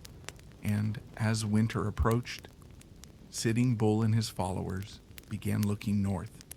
Beyond the border lay Canada, a different country, a possible refuge, a place where American soldiers might not be able to follow them. The journey would be long, the conditions would be harsh, and they did not know what the future would bring. But for the moment, they still had a choice. They could surrender, they could remain and fight, or they could leave the United States behind. The Battle of Little Bighorn had been won, but the struggle for survival was only beginning. The summer of 1876 was fading. The great gathering that had filled the valley of the Little Bighorn was gone. The lodges had disappeared. The horses had moved on. The warriors had scattered across the plains.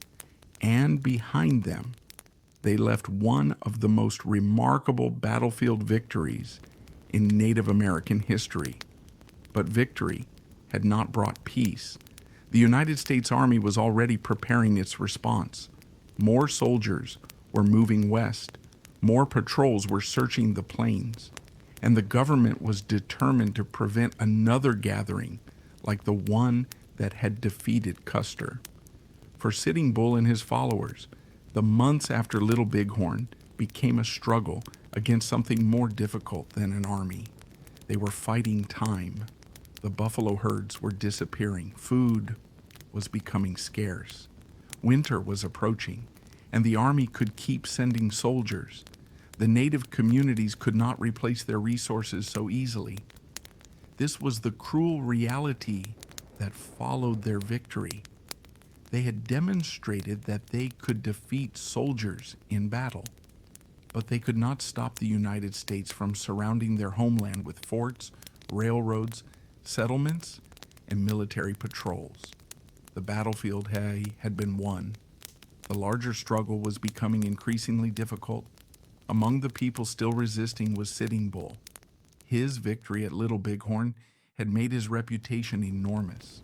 To the United States government, however, he had become one of the most important leaders of the resistance. Soldiers wanted to find him. Officials wanted him to surrender.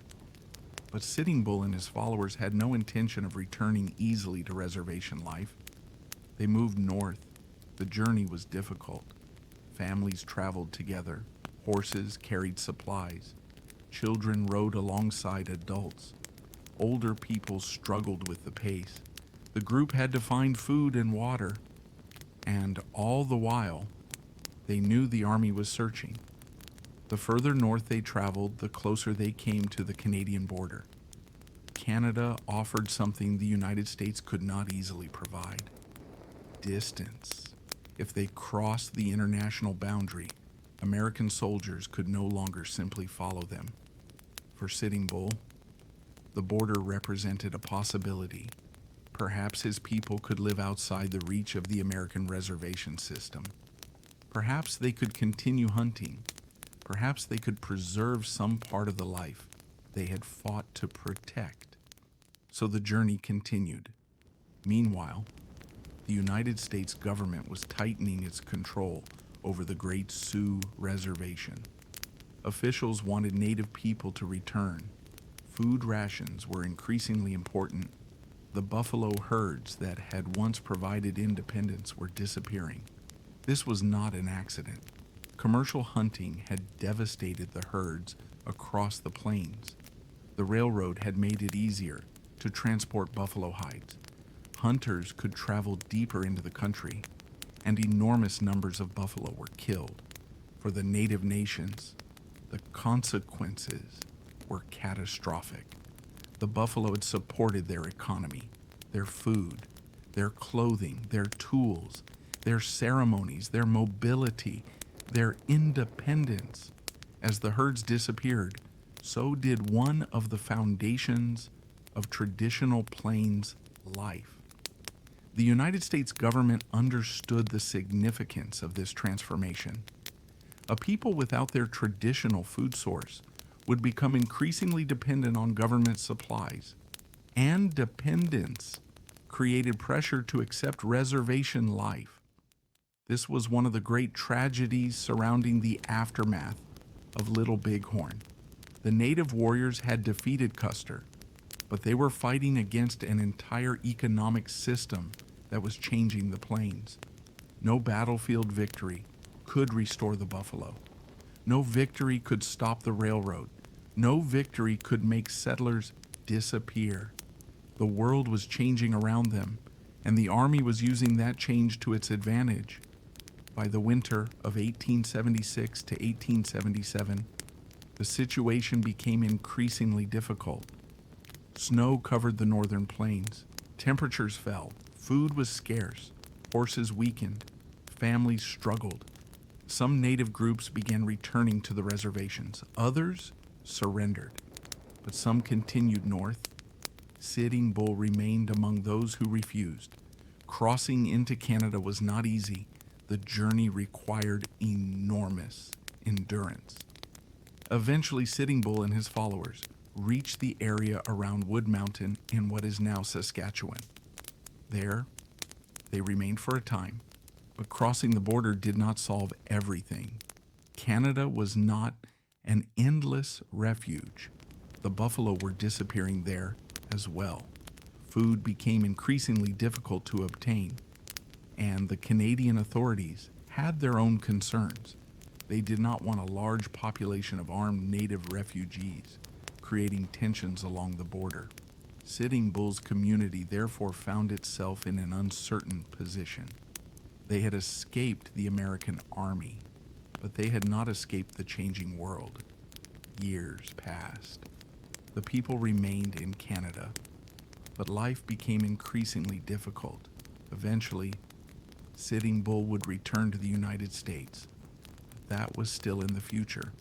For now, the story remained focused on survival. Back in the United States, the military campaign continued. Crazy Horse was still resisting. He and his followers moved through the northern plains, but the situation was becoming impossible. Food supplies were running low. Winter had weakened the people.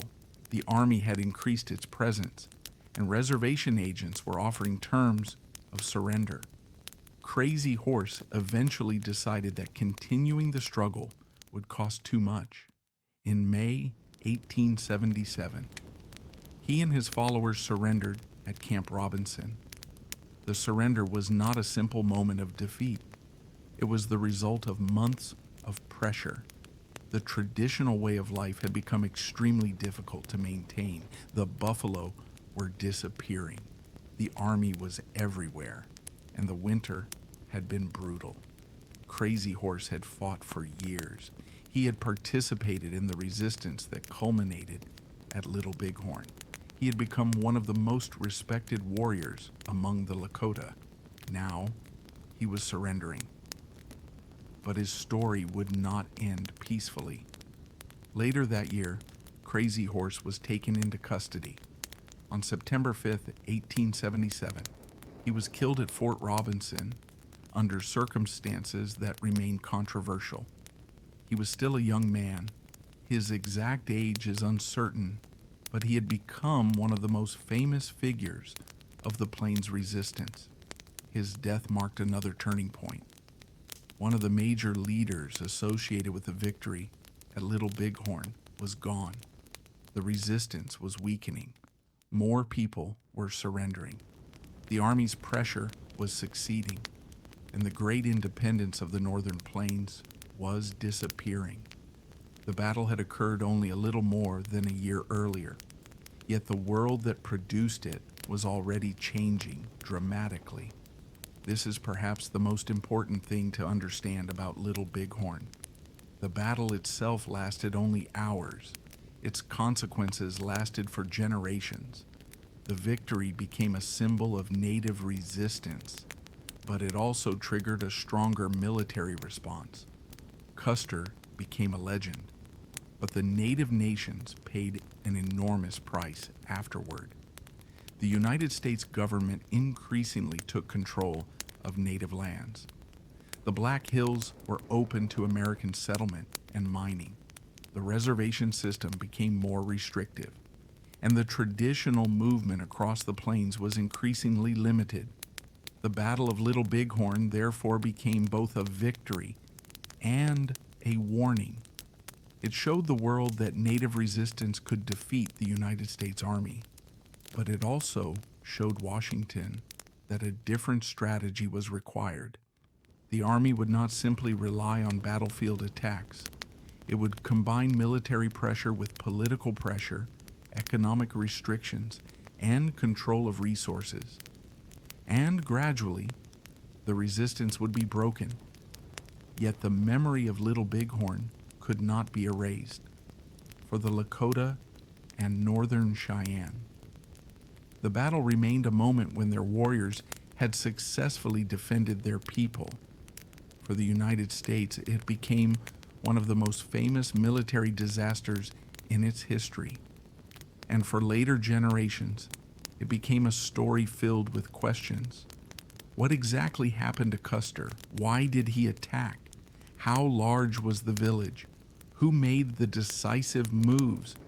How did the native warriors organize themselves? And what did the battle mean for the future? The answers would be debated for decades. But one thing was certain: the victory at Little Bighorn had not been the end of the story. It had been the beginning of a much larger transformation. The warriors had won. The army had been defeated. Custer had fallen. But the world that the native communities were fighting to preserve was disappearing. And as the 19th century moved toward its final decades, the last great resistance of the Plains nations would slowly come to an end. Still, one of the most famous figures of Little Bighorn remained beyond the reach of the United States. Sitting Bull was still in Canada, and his return would eventually bring another dramatic chapter, because the story of Little Bighorn was no longer only about a battle. It was becoming a story about memory, survival, surrender, and the struggle to decide who would control the story of what had happened on those Montana hills. The Battle of Little Bighorn had lasted only a few hours, but its consequences would stretch across generations. By the time the summer of 1877 arrived, the great resistance that had gathered around Sitting Bull, Crazy Horse, and other Lakota and Northern Cheyenne leaders was beginning to collapse. The army had returned. The buffalo were disappearing. The winters were becoming harder, and the traditional freedom of movement across the plains was being steadily taken away. Yet the memory of Little Bighorn remained powerful. For the United States Army, the battle had become a painful lesson. For the Lakota and Northern Cheyenne, it remained a moment of extraordinary victory. And for the wider American public, it became the beginning of a legend. One of the most important questions was simple: what had actually happened to George Armstrong Custer? There was no complete answer. Custer had left no final report. No member of his immediate command had survived to describe the last moments, and the battlefield itself could not speak. So people began constructing explanations. Some imagined Custer making a heroic final stand. Others believed he had been overwhelmed almost immediately. Some blamed his decision to divide the regiment. Others blamed poor intelligence.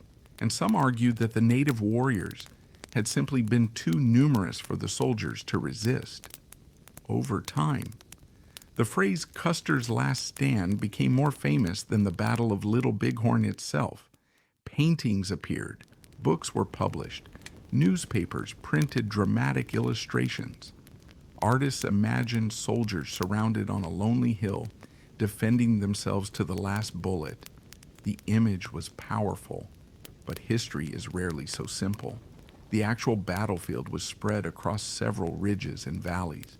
Custer's 5 companies were moving. The native warriors were moving. Different groups were fighting in different locations. There was no single, perfectly organized final circle of soldiers. Instead, there was confusion, movement, gunfire, smoke, fear, and decisions being made under extreme pressure. Archaeology has helped historians understand more. When scientists examined the battlefield, they found cartridge cases scattered across the ridges.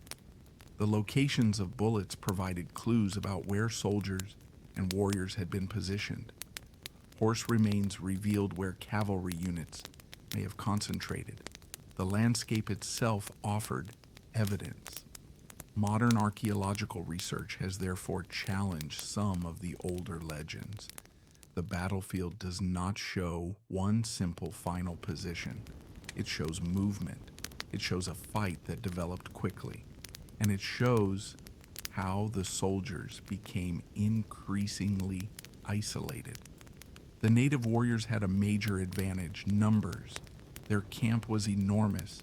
Thousands of people had gathered in the valley. Many warriors were available to respond, and they were defending their families. This was crucial. The soldiers were not attacking an isolated military fort. They were approaching a community that contained women, children, elders, hunters, and families.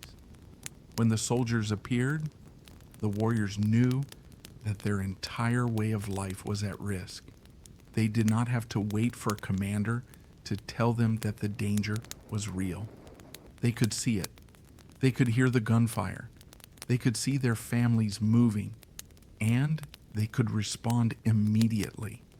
That helped create the rapid concentration of native warriors that overwhelmed Custer's force. The battle was therefore not simply a contest between military formations. It was also a defense of a community. Among the warriors were people whose names would later become famous. Crazy Horse was one of them. He had fought against American expansion for years. He was known for courage and tactical skill, but his story after Little Bighorn became tragic. By 1877, the pressure had become unbearable. His people were hungry. The buffalo herds were disappearing. The army was everywhere, and many of his followers were exhausted. Crazy Horse finally surrendered at Camp Robinson, but his surrender did not bring safety. On September 5th, 1877, he died after being taken into custody. The exact circumstances of his death remain disputed. He had been one of the central figures of the resistance. Now he was gone. The victory at Little Bighorn was becoming a memory. Another major leader remained in Canada, Sitting Bull. After the battle, Sitting Bull and his followers had moved north. They crossed into Canada, where they hoped to escape the pressure of the United States Army. For a time, they succeeded, but Canada could not provide everything they needed. The buffalo were disappearing there too. Food became scarce. The community struggled. The Canadian government did not want a large armed group remaining near the border indefinitely. And gradually, the possibility of returning to the United States became unavoidable. Sitting Bull remained resistant, but the situation of his people mattered. A leader could not ignore hunger. Children needed food, families needed shelter. The choice became increasingly difficult: remain in Canada and struggle to survive, or return south and accept the reservation system. Eventually, in 1881, Sitting Bull returned to the United States and surrendered. The great spiritual leader who had inspired resistance was now under government control. He had survived the Battle of Little Bighorn. He had survived the military campaign. He had crossed an international border, but he could not escape the changing world forever. The story of Little Bighorn was now entering another phase. It was no longer simply a story about resistance. It was becoming a story about memory. Who would control the memory of the battle? For many Americans, Custer became the central figure. His death seemed to represent sacrifice. Newspapers transformed him into a hero. His widow, Elizabeth Bacon Custer, played an important role in preserving and promoting his memory. She wrote books and spoke publicly about her husband. Her writings helped shape the popular image of Custer as a brave and honorable commander. That image became deeply embedded in American culture. For decades, people imagined Custer standing on a hill surrounded by warriors. The details varied, but the basic story remained. Custer was the hero. The native warriors were the enemy. The battle was a tragedy, and the final stand became almost a sacred moment in the mythology of the American West. But native perspectives told a different story.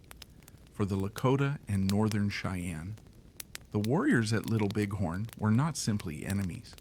They were relatives. They were defenders. They were people protecting their families and homeland. The victory was not a tragedy. It was a moment of pride, a moment when the army had been stopped, a moment when the people had demonstrated that they could defend themselves. And the names of those warriors deserve to be remembered too. This difference in memory is one of the most important aspects of Little Bighorn. Two communities could look at the same battlefield and see completely different stories. One saw a military disaster. The other saw a victory. One remembered Custer. The other remembered the warriors. And both memories survived. Over time, historians began looking beyond the old legends. They studied native oral histories. They examined military reports. They analyzed archaeological evidence. They compared eyewitness accounts. And slowly, a more complicated picture emerged. Custer was neither simply a perfect hero nor a foolish commander. He was an experienced officer who made risky decisions under uncertain circumstances. The native warriors were neither a faceless mass nor an accidental crowd. They were organized through communities, families, leaders, and individual decisions. The battle was neither a simple heroic last stand nor a completely mysterious disappearance.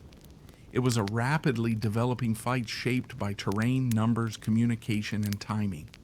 The truth was more complicated than the legend, and perhaps that makes it more interesting, because real history does not need perfect heroes. It does not need simple villains. It only needs people making choices, people defending their families, people trying to survive, people caught inside forces much larger than themselves. The Battle of Little Bighorn was one of those moments. For a few hours in June 1876, the balance of power on the plains seemed to shift. The United States Army had been defeated. A famous commander had fallen. The native communities had won. But the larger forces of American expansion continued moving. And that is where the tragedy of Little Bighorn becomes clear. The battle could be won, but the war was becoming impossible to win. The world of the free roaming plains nations was disappearing. The buffalo were disappearing. The old hunting grounds were being taken. The railroads were advancing, and the reservation system was expanding. The victory would live forever, but the way of life it had defended would not. Still, the memory survived. It survived in stories, in songs, in family histories, in the names of warriors, in the hills above the Little Bighorn River, and eventually in the landscape itself. The battlefield would become a place where visitors came to remember the dead. But who's dead? That question would remain important, because Little Bighorn was not only Custer's battlefield, it belonged to everyone who had been there, to the soldiers, to the warriors, to the families, to the scouts, to the people who survived, and to the generations that came afterward. The final battle had ended, but the battle over its meaning was only beginning. The Battle of Little Bighorn had become a legend, but legends can sometimes hide the people who were actually there.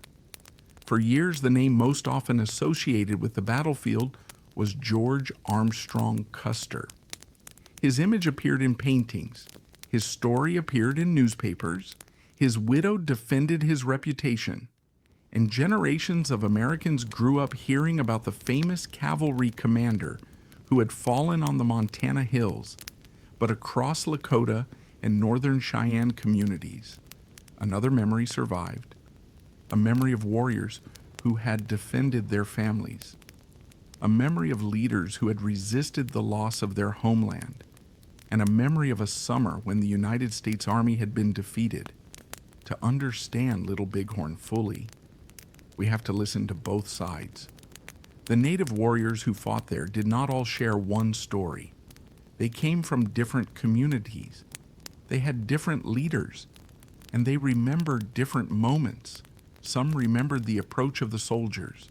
Others remembered the panic within the village. Some remembered warriors gathering their horses. Others remembered families escaping toward the river.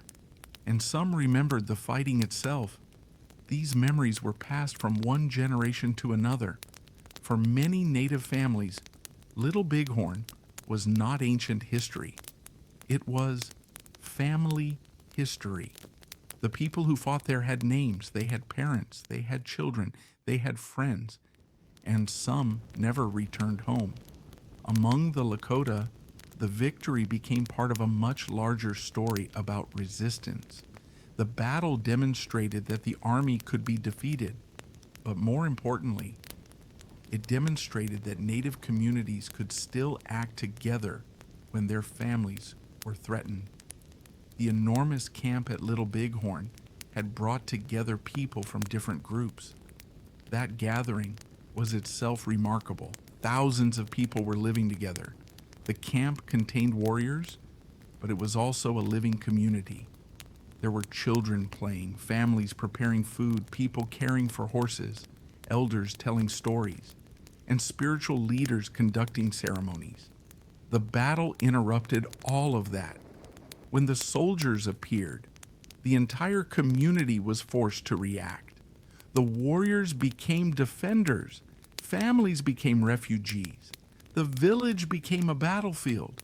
That human dimension is sometimes lost when the story is told only through military movements. For the people in the village, this was not an abstract military campaign. It was happening at home. The soldiers were approaching their families, and the response was immediate. The warriors fought. They pushed the army back, and eventually they destroyed Custer's command. The victory became one of the most important moments in the history of the Plains resistance. But the people who celebrated that victory knew something else.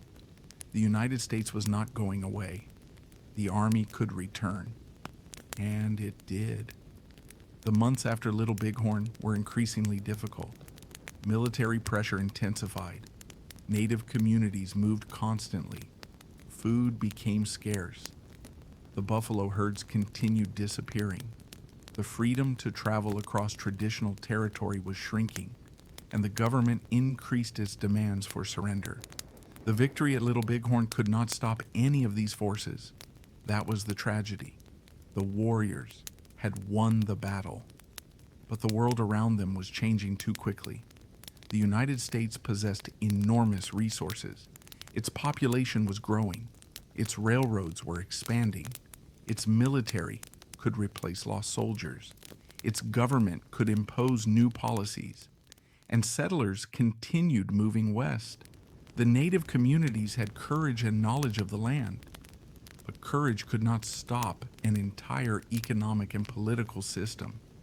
The buffalo were especially important.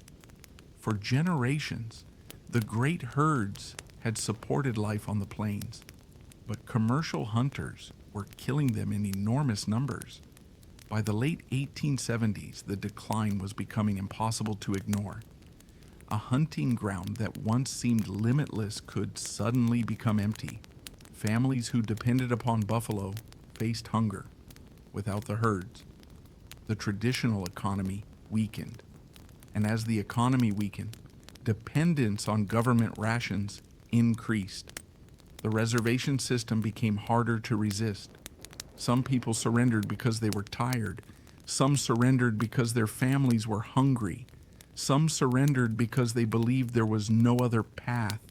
Others continued resisting. This was not a simple decision. Every leader had to consider the survival of his people. The question was no longer only, can we defeat the army? It was, how can our families survive? That question would shape the lives of Sitting Bull, Crazy Horse, and thousands of others. Crazy Horse had eventually surrendered. His followers were exhausted. The army was increasing its presence, and the traditional way of life was becoming impossible to maintain. His death at Fort Robinson in 1877 became another tragedy. Sitting Bull chose a different path. He crossed into Canada with his followers. For a time, he escaped American military control, but life in Canada was difficult. The buffalo were declining there too. Food became scarce, and his community struggled. Eventually, Sitting Bull returned to the United States in 1881. He surrendered. The man whose spiritual leadership had become associated with the victory at Little Bighorn was now living under the authority of the government he had resisted. His story would continue, but the resistance that had produced Little Bighorn was fading. The United States was gaining control of the plains, and the battlefield itself was becoming a place of memory. As the years passed, people began visiting the site. Some came to remember relatives. Others came because of Custer's fame. The landscape became a symbol, but symbols can be dangerous. They can simplify complicated events. The battlefield became known primarily as Custer's Last Stand. The phrase was dramatic. It was easy to remember. It fit the popular image of the American frontier, a brave cavalry commander, a handful of soldiers, an overwhelming enemy, a final stand beneath the western sky. But that story left out much of the reality. It left out the thousands of people in the village. It left out the native leaders. It left out the families who had fled. It left out the warriors who had won. And it made the battle seem like the end of Custer's story, rather than one chapter in the larger history of Native resistance. Modern historians have worked to correct that imbalance. Archaeology has helped. Native oral traditions have helped. Military records have helped. And the landscape itself has helped. The battlefield contains clues. Cartridge cases reveal where soldiers fired. Bullet locations suggest movements. The terrain explains why certain decisions mattered. And oral histories provide perspectives that official Army reports could not. Together, these sources have allowed historians to reconstruct the battle more carefully. But some mysteries remain. We still cannot know exactly what Custer believed when he first saw the village. We cannot know precisely why he divided his regiment as he did. We cannot know every order he gave, and we cannot know exactly what happened during his final minutes. The absence of survivors from his immediate command means that some questions may never be answered. Perhaps that uncertainty is part of why the story became so powerful. People filled the gaps with imagination. Painters created scenes. Writers invented dialogue. Movies created dramatic final moments. But history does not always provide dramatic dialogue. Sometimes there is only silence, a hillside, a scattered cartridge case, a broken weapon, a grave, and questions. The same is true for the native warriors. We know the names of some, we know parts of their stories. But many people who fought at Little Bighorn were never recorded in detail. Their lives disappeared into history. They were mothers, fathers, sons, daughters, warriors, hunters, neighbors, people who had never imagined that their community would become part of a story known around the world. And yet, they were there.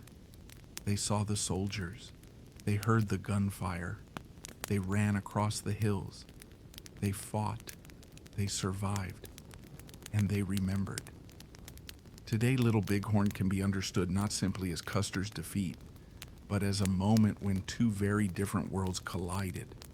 One represented the expanding power of the United States. The other represented Native nations struggling to preserve independence, land, culture, and family. The battle did not resolve that conflict. It only revealed how powerful the resistance could be. For one extraordinary afternoon, the United States Army had been stopped. The native warriors had won, but the forces changing the American West were much larger than one army, and those forces would continue moving. The battlefield would become quiet again. Grass would grow over the ground. The seasons would change. Winter snow would cover the ridges. Summer sunlight would return, and the land would slowly hide the physical traces of the battle. But memory would keep the battlefield alive. Custer's name would survive. Sitting Bull's name would survive. Crazy Horse's name would survive.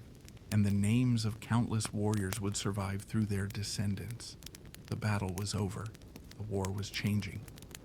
But the story was becoming something larger than the battlefield itself. It was becoming a story about who gets to remember history and whose voice gets heard. And that question would follow Little Bighorn for generations. The years after Little Bighorn brought a different kind of battle. There were fewer dramatic charges across open ground, fewer moments when thousands of warriors gathered beneath the summer sky. Instead, the struggle became quieter. It moved into government offices, military forts, reservation agencies, railroad towns, and the daily lives of Native families. The United States government had learned a painful lesson at Little Bighorn.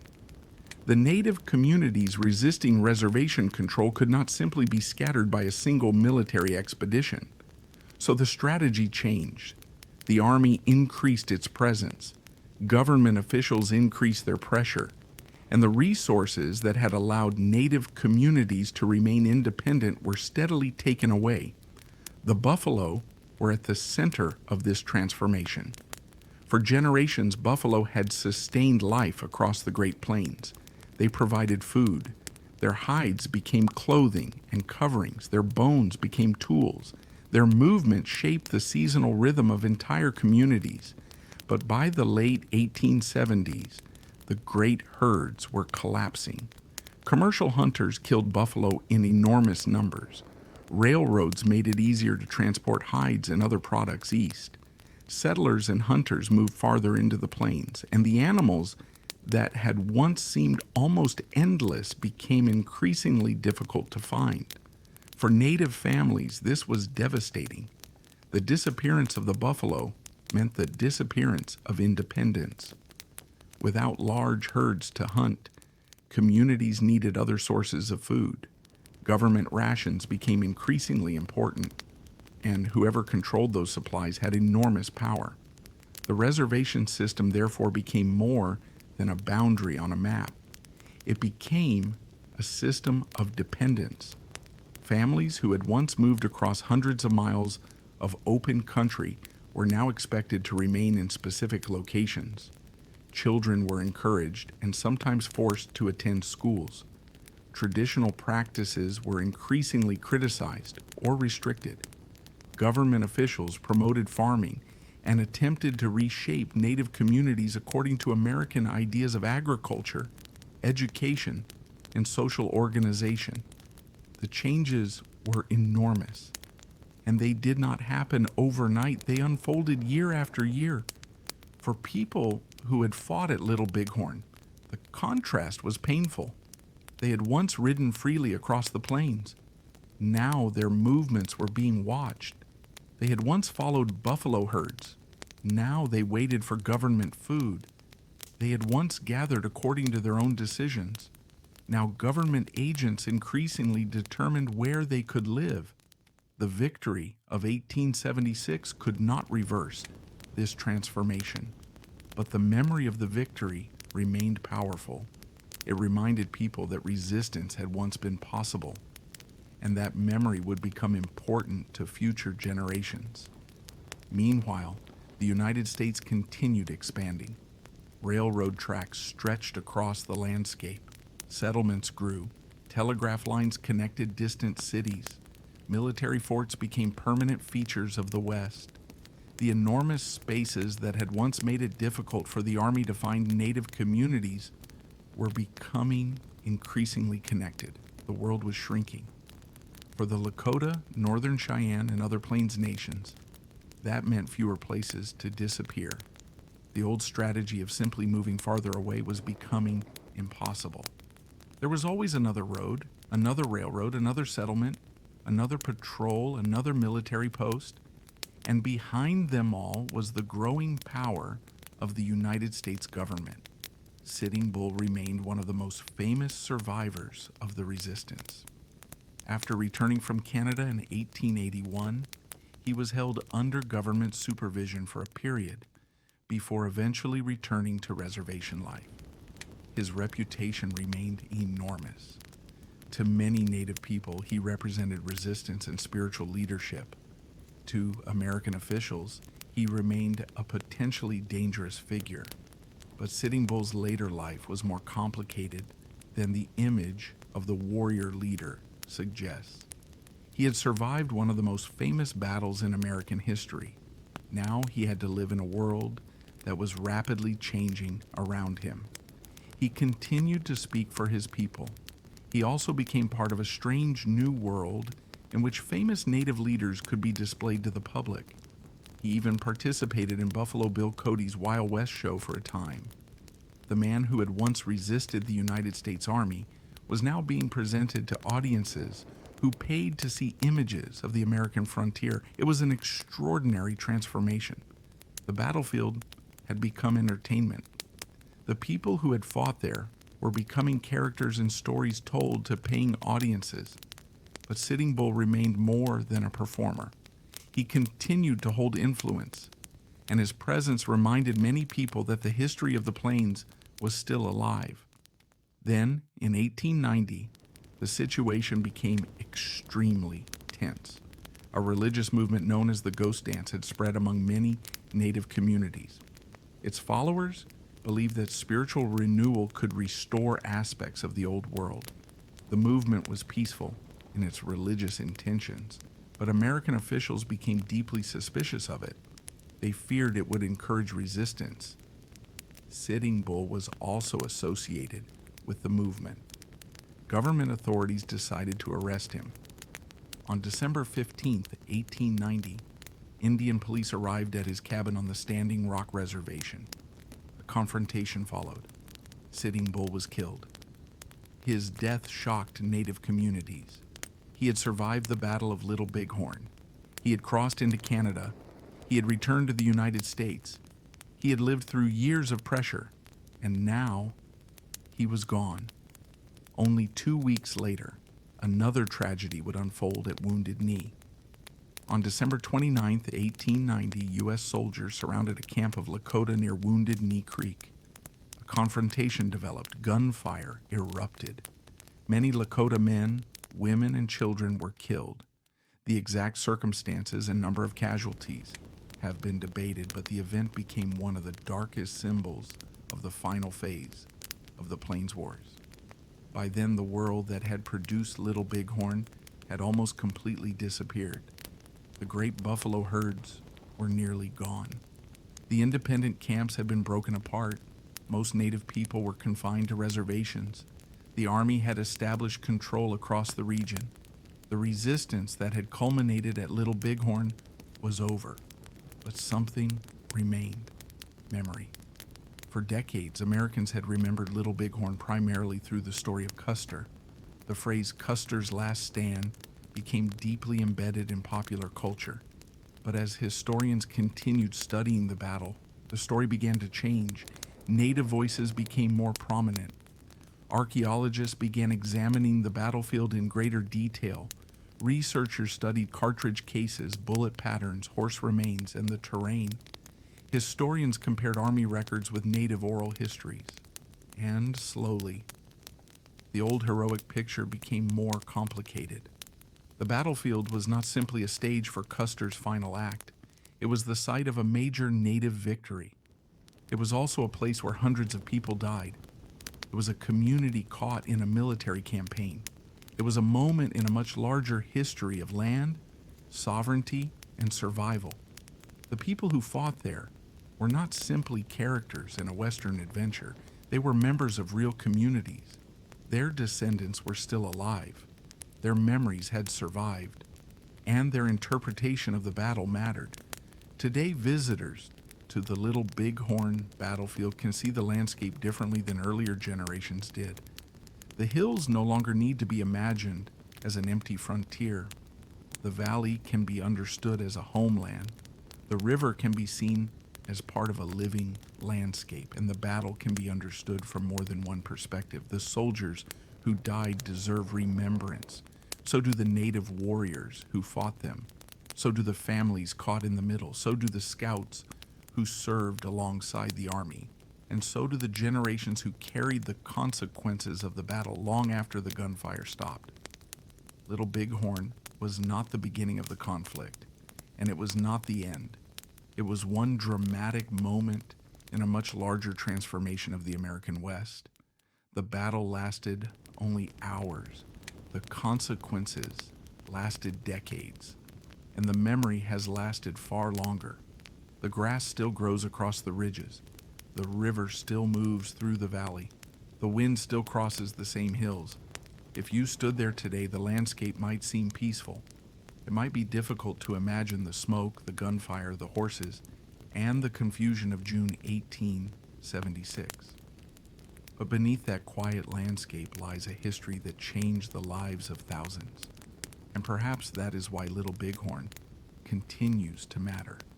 Not simply because Custer died there, not simply because the army was defeated, but because the battle represents a moment when two visions of the American West collided. One vision saw a nation expanding across the continent. The other saw a homeland that had existed long before that expansion. For a brief moment, the defenders of that homeland won.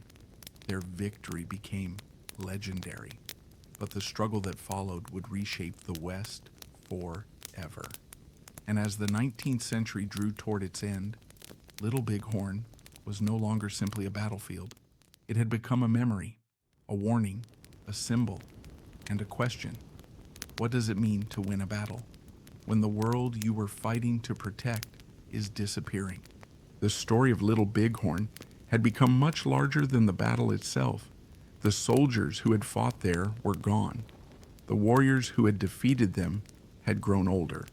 The great camps of the summer of 1876 had disappeared, and the world of the northern plains had changed beyond recognition. But the memory of that summer remained. For the United States, Little Bighorn became one of the most famous military defeats in its history. For the Lakota and Northern Cheyenne, it remained a powerful reminder of a time when their people had stood together and successfully defended their families. And for historians, it became a question. What really happened? For more than a century, people have tried to answer it. Some questions can be answered with reasonable confidence. Others remain uncertain. We know that Custer divided his regiment. We know that Major Reno attacked part of the village. We know that Reno's force withdrew and eventually joined Benteen. We know that Custer's 5 companies became isolated. We know that the native warriors overwhelmed them. And we know that no soldier from Custer's immediate command survived to provide a complete account. But beyond those facts, the details become more complicated. There are different interpretations of Custer's final movements. There are different native accounts of the fighting. And there are different theories about exactly how the final hours unfolded. That uncertainty has kept Little Bighorn alive in the historical imagination. But perhaps the most important development has been the changing way people understand the battle. For many years, the story was told almost entirely from the Army's perspective. The focus was Custer, his personality, his courage, his decisions, his death. The native warriors were often presented simply as the opposing force, but that was never the complete story. The people who gathered at Little Bighorn were not simply soldiers waiting for a battle. They were communities. They had families. They had children. They had elders, they had spiritual traditions, they had reasons for being together, and they had experienced years of pressure from the United States. The battle happened because those larger tensions had reached a breaking point. The discovery of gold in the Black Hills had challenged the treaty that had recognized Lakota control of the region. Settlers and prospectors continued entering the area. The buffalo herds were disappearing. The reservation system was expanding, and the government wanted Native people to remain under increasing control. Little Bighorn was therefore not an isolated event. It was the result of years of conflict. The battlefield simply became the place where those tensions exploded. After the battle, the United States Army returned with greater determination. Native communities that had resisted faced enormous pressure. Some surrendered, some fled, some crossed into Canada. Some continued resisting for a time, but gradually, the freedom of movement that had defined Plains life disappeared.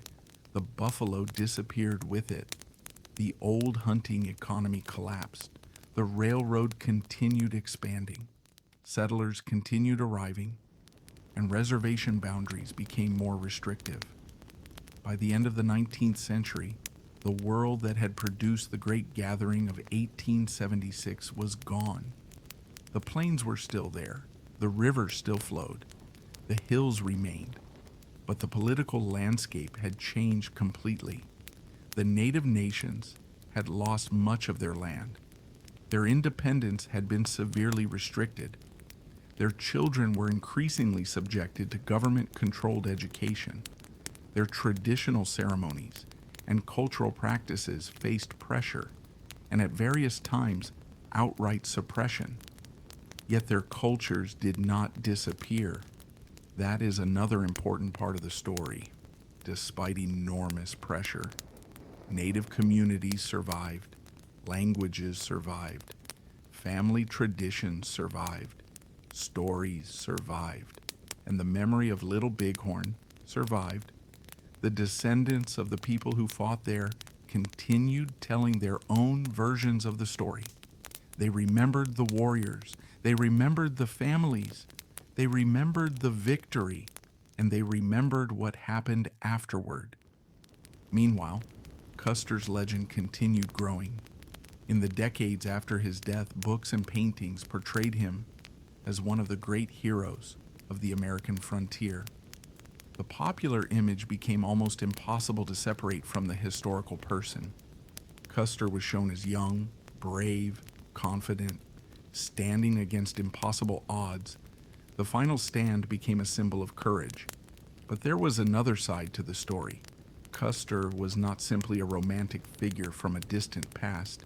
He was a military commander whose decisions had consequences. His choice to move ahead of the main army force placed his soldiers in an extremely dangerous position. His decision to divide the regiment meant that his companies could not easily support one another, and the intelligence available to him appears to have been incomplete. Whether different decisions could have changed the outcome remains a matter of debate. Perhaps waiting for Terry and Gibbon would have changed the battle. Perhaps it would have allowed the native camp to escape. Perhaps Custer believed that speed was essential. We cannot know for certain. History sometimes leaves us with probabilities instead of answers. And that is one reason it is important to separate evidence from legend. We do not need to invent Custer's final words. We do not need to imagine a dramatic speech. We do not need to create a perfect final scene. The reality was already extraordinary. Hundreds of soldiers entered a valley. They encountered a much larger native community. The Army's forces became separated. The warriors responded with overwhelming force, and within hours, Custer and his entire immediate command were dead. That is enough. The native victory was extraordinary without turning it into mythology. And the tragedy of the soldiers' deaths is real without making the battle a simple story of hero against villain. The battlefield belongs to a more complicated history. Today, the landscape is protected as a place of remembrance. Visitors can walk across the same ridges. They can look down toward the river. They can see the wide valley where the village once stood.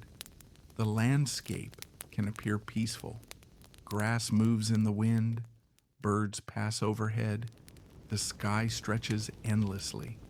It is hard to imagine that this quiet place once echoed with gunfire. But that silence can be powerful. It allows us to think about everyone who was there.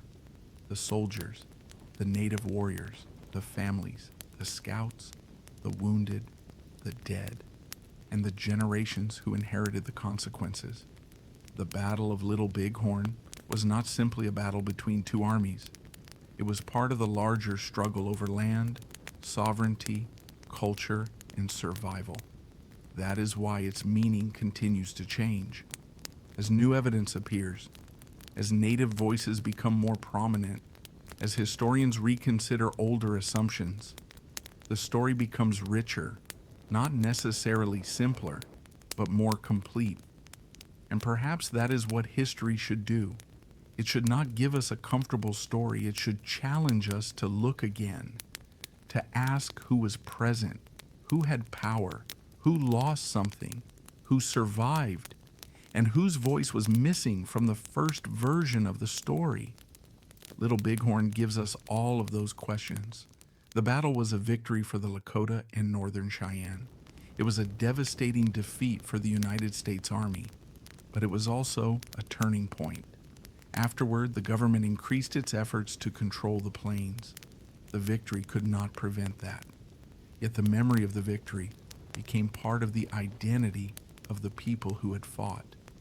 It reminded them that their ancestors had resisted, that they had defended their families, that they had achieved something remarkable, and that memory still matters. Because the history of the American West is not only the story of expansion, it is also the story of the people who were already there, people who adapted, people who resisted, people who suffered, and people who survived. The hills of Little Bighorn carry all of those memories. The battle is over. The soldiers are gone. The warriors are gone. The village is gone. But the landscape remains, and the wind still moves across the grass, just as it did on that summer afternoon in 1876. Perhaps if you stand quietly enough, you can almost imagine the distant sound of horses, the movement of a great camp, the voices of families, the warnings of scouts, and then the sudden silence after the fighting. More than a century has passed, but the questions remain. What happened on those ridges? Why did Custer make the decisions he made? How did the native warriors organize their defense? And what did the victory mean to the people who lived through it? Some answers are known. Some will probably never be known. But the story continues to be told, not because the battle was the end of history, but because it revealed so much about the history that followed. And now, there's only one final question left. After the battle, after the legends, after the wars, what remains? The answer is simple. Memory. The memory of a battlefield. The memory of a people. The memory of a victory. And the memory of a world that changed forever. The Battle of Little Bighorn ended in a matter of hours, but its story never truly ended. The gunfire faded. The horses moved away. The soldiers who survived Reno Hill eventually left the valley. The Lakota and Northern Cheyenne families continued their journeys across the plains, and the hills where the fighting had taken place slowly became quiet again. Yet something had changed forever. On June 25, 1876, the United States Army had suffered one of its most famous defeats. George Armstrong Custer was dead. His 5 companies were gone, and the people who had gathered along the Little Bighorn River had achieved a remarkable victory. For a brief moment, the power of the United States had been stopped, but the victory could not stop the larger transformation of the American West. The railroads continued westward. Settlers continued arriving. The buffalo herds continued disappearing. The army continued expanding its presence. And the reservation system continued tightening its control over native communities. The people who had fought at Little Bighorn would soon discover that winning a battle was not the same as winning a war. The United States had enormous resources. It could send more soldiers, it could build more forts, it could control food supplies, it could pressure native communities through treaties and government policies, and it could wait. Time itself became a weapon. The traditional life of the plains had depended on movement, but movement was becoming increasingly difficult. The great buffalo herds were disappearing. The old hunting grounds were being taken, and the open spaces were being divided by settlements, roads, railroads, and political boundaries.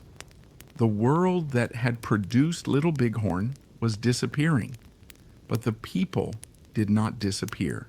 The Lakota survived. The Northern Cheyenne survived. Their descendants survived. Their languages, traditions, memories, and stories survived. And that may be one of the most important lessons of Little Bighorn. History is not only about battles. It is about what happens afterward. It is about the people who carry memories forward. For generations, the story of Little Bighorn was often told through the image of Custer. He became a symbol of the American frontier. Books and paintings turned his death into a dramatic legend. The phrase Custer's last stand became famous around the world. But the battlefield was never only Custer's story. It was also the story of the Lakota and Northern Cheyenne warriors who fought there. It was the story of families whose homes had become a battlefield. It was the story of scouts who understood the land. It was the story of soldiers who followed orders into an uncertain situation. And it was the story of a nation expanding westward, while native nations struggled to preserve their independence. Two very different visions of the West collided on those hills. One was built around expansion, the other was built around homeland. And for a few extraordinary hours, the defenders of that homeland prevailed. That victory deserves to be remembered. But so does what came next. The pressure intensified. Leaders surrendered. Communities were confined to reservations. The buffalo vanished from much of the plains. The Black Hills were taken. And the United States established control over territories that had once been dominated by native nations. The Battle of Little Bighorn, therefore, contains a difficult contradiction. It was one of the greatest battlefield victories achieved by Native American forces against the United States Army. Yet it happened during a period when Native independence across the plains was rapidly disappearing. The victory was real. The courage was real. The loss was real. And the consequences were real. Today, when visitors stand at Little Bighorn, they see a peaceful landscape. The grass moves gently across the hills. The river passes quietly through the valley. Birds move through the open sky. There are no cavalry columns, no gunfire, no shouting, no horses charging across the ridges. But beneath that peaceful surface is a history that changed thousands of lives. The landscape remembers in its own way. Markers identify places associated with the soldiers who died. Other memorials honor the native warriors. The battlefield has become a place where different memories can exist together. And perhaps that is how it should be. We do not need to choose between remembering the soldiers and remembering the native warriors. We can remember both. We can acknowledge the courage of men who entered a battle they could not understand fully. And we can acknowledge the courage of people who defended their families and homeland. We can recognize the tragedy of the battlefield without turning it into a simple story of heroes and villains, because real history is rarely that simple. George Armstrong Custer was a real man. Sitting Bull was a real man. Crazy Horse was a real man. The warriors were real people. The soldiers were real people. And the families caught in the conflict were real people. They lived in a world that demanded impossible choices. Some fought, some surrendered, some fled, Some adapted, some died, but their stories continued, and perhaps that is why Little Bighorn remains so fascinating more than a century later. It gives us no easy ending. There is no final moment when everything becomes clear. Instead, there are questions. What did Custer know? What did his scouts tell him? Why did he divide his regiment? How did the native warriors coordinate their response? How many different movements occurred across those ridges? What happened during the final moments? Some answers have emerged through archaeology and historical research. Others have survived through native oral traditions. And some questions may never be answered. But uncertainty does not make history meaningless. Sometimes it makes us listen more carefully. The Battle of Little Bighorn reminds us that history belongs to more than the people who wrote the first reports. It belongs to the people who were there, to the people who survived, to the descendants who remembered, and to the landscapes that still exist long after the people have gone. So tonight, as we leave the hills of Little Bighorn behind, imagine the valley once more. It is June 1876. The summer sun is sinking. The grass is moving in the evening wind. The great camp has begun to disappear into the distance.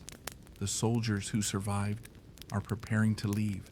The battlefield is silent, and the vast Montana sky stretches above everything. The battle is over, but history is still whispering. It whispers about courage, about loss, about resistance, about a people defending their homeland, and about a world that was changing faster than anyone could stop. More than a century has passed since those events, but the questions remain, and perhaps they always will, because the past is never truly silent. It waits in old photographs, in family stories, in museum displays, in battlefield markers, in the names of rivers and mountains, and in the memories passed from one generation to another. The Battle of Little Bighorn was not simply the story of Custer. It was not simply the story of Sitting Bull. It was not simply the story of a military defeat. It was the story of a collision between peoples, cultures, governments, and visions of the future. For one afternoon, the plains belonged to the people who had gathered there. Their warriors fought, their families survived, and their victory became part of history. The world they defended would eventually change, but their people remained. Their descendants remain, their voices remain, and their stories remain. So as the night settles over the quiet hills, let the battlefield fade into the distance. Let the sound of the wind replace the sound of gunfire. Let the old trails disappear beneath the darkness. And remember, history is not only what happened, it is also what people remember. Thank you for spending this evening with Whispered History. If you enjoyed this journey into the story of Little Bighorn, please like this video, leave a comment, and subscribe to Whispered History. Your support helps us continue bringing you long, relaxing journeys through the forgotten corners of history. Now, lower the lights, close your eyes, take a slow breath, and imagine the Great Plains beneath a quiet summer sky. The river moves gently, the grass bends in the wind. The hills stand beneath the stars. The battle is long gone. The people are gone. But the story remains. And tonight, perhaps history is whispered just a little more softly. Good night, and until our next journey, let history whisper you to sleep.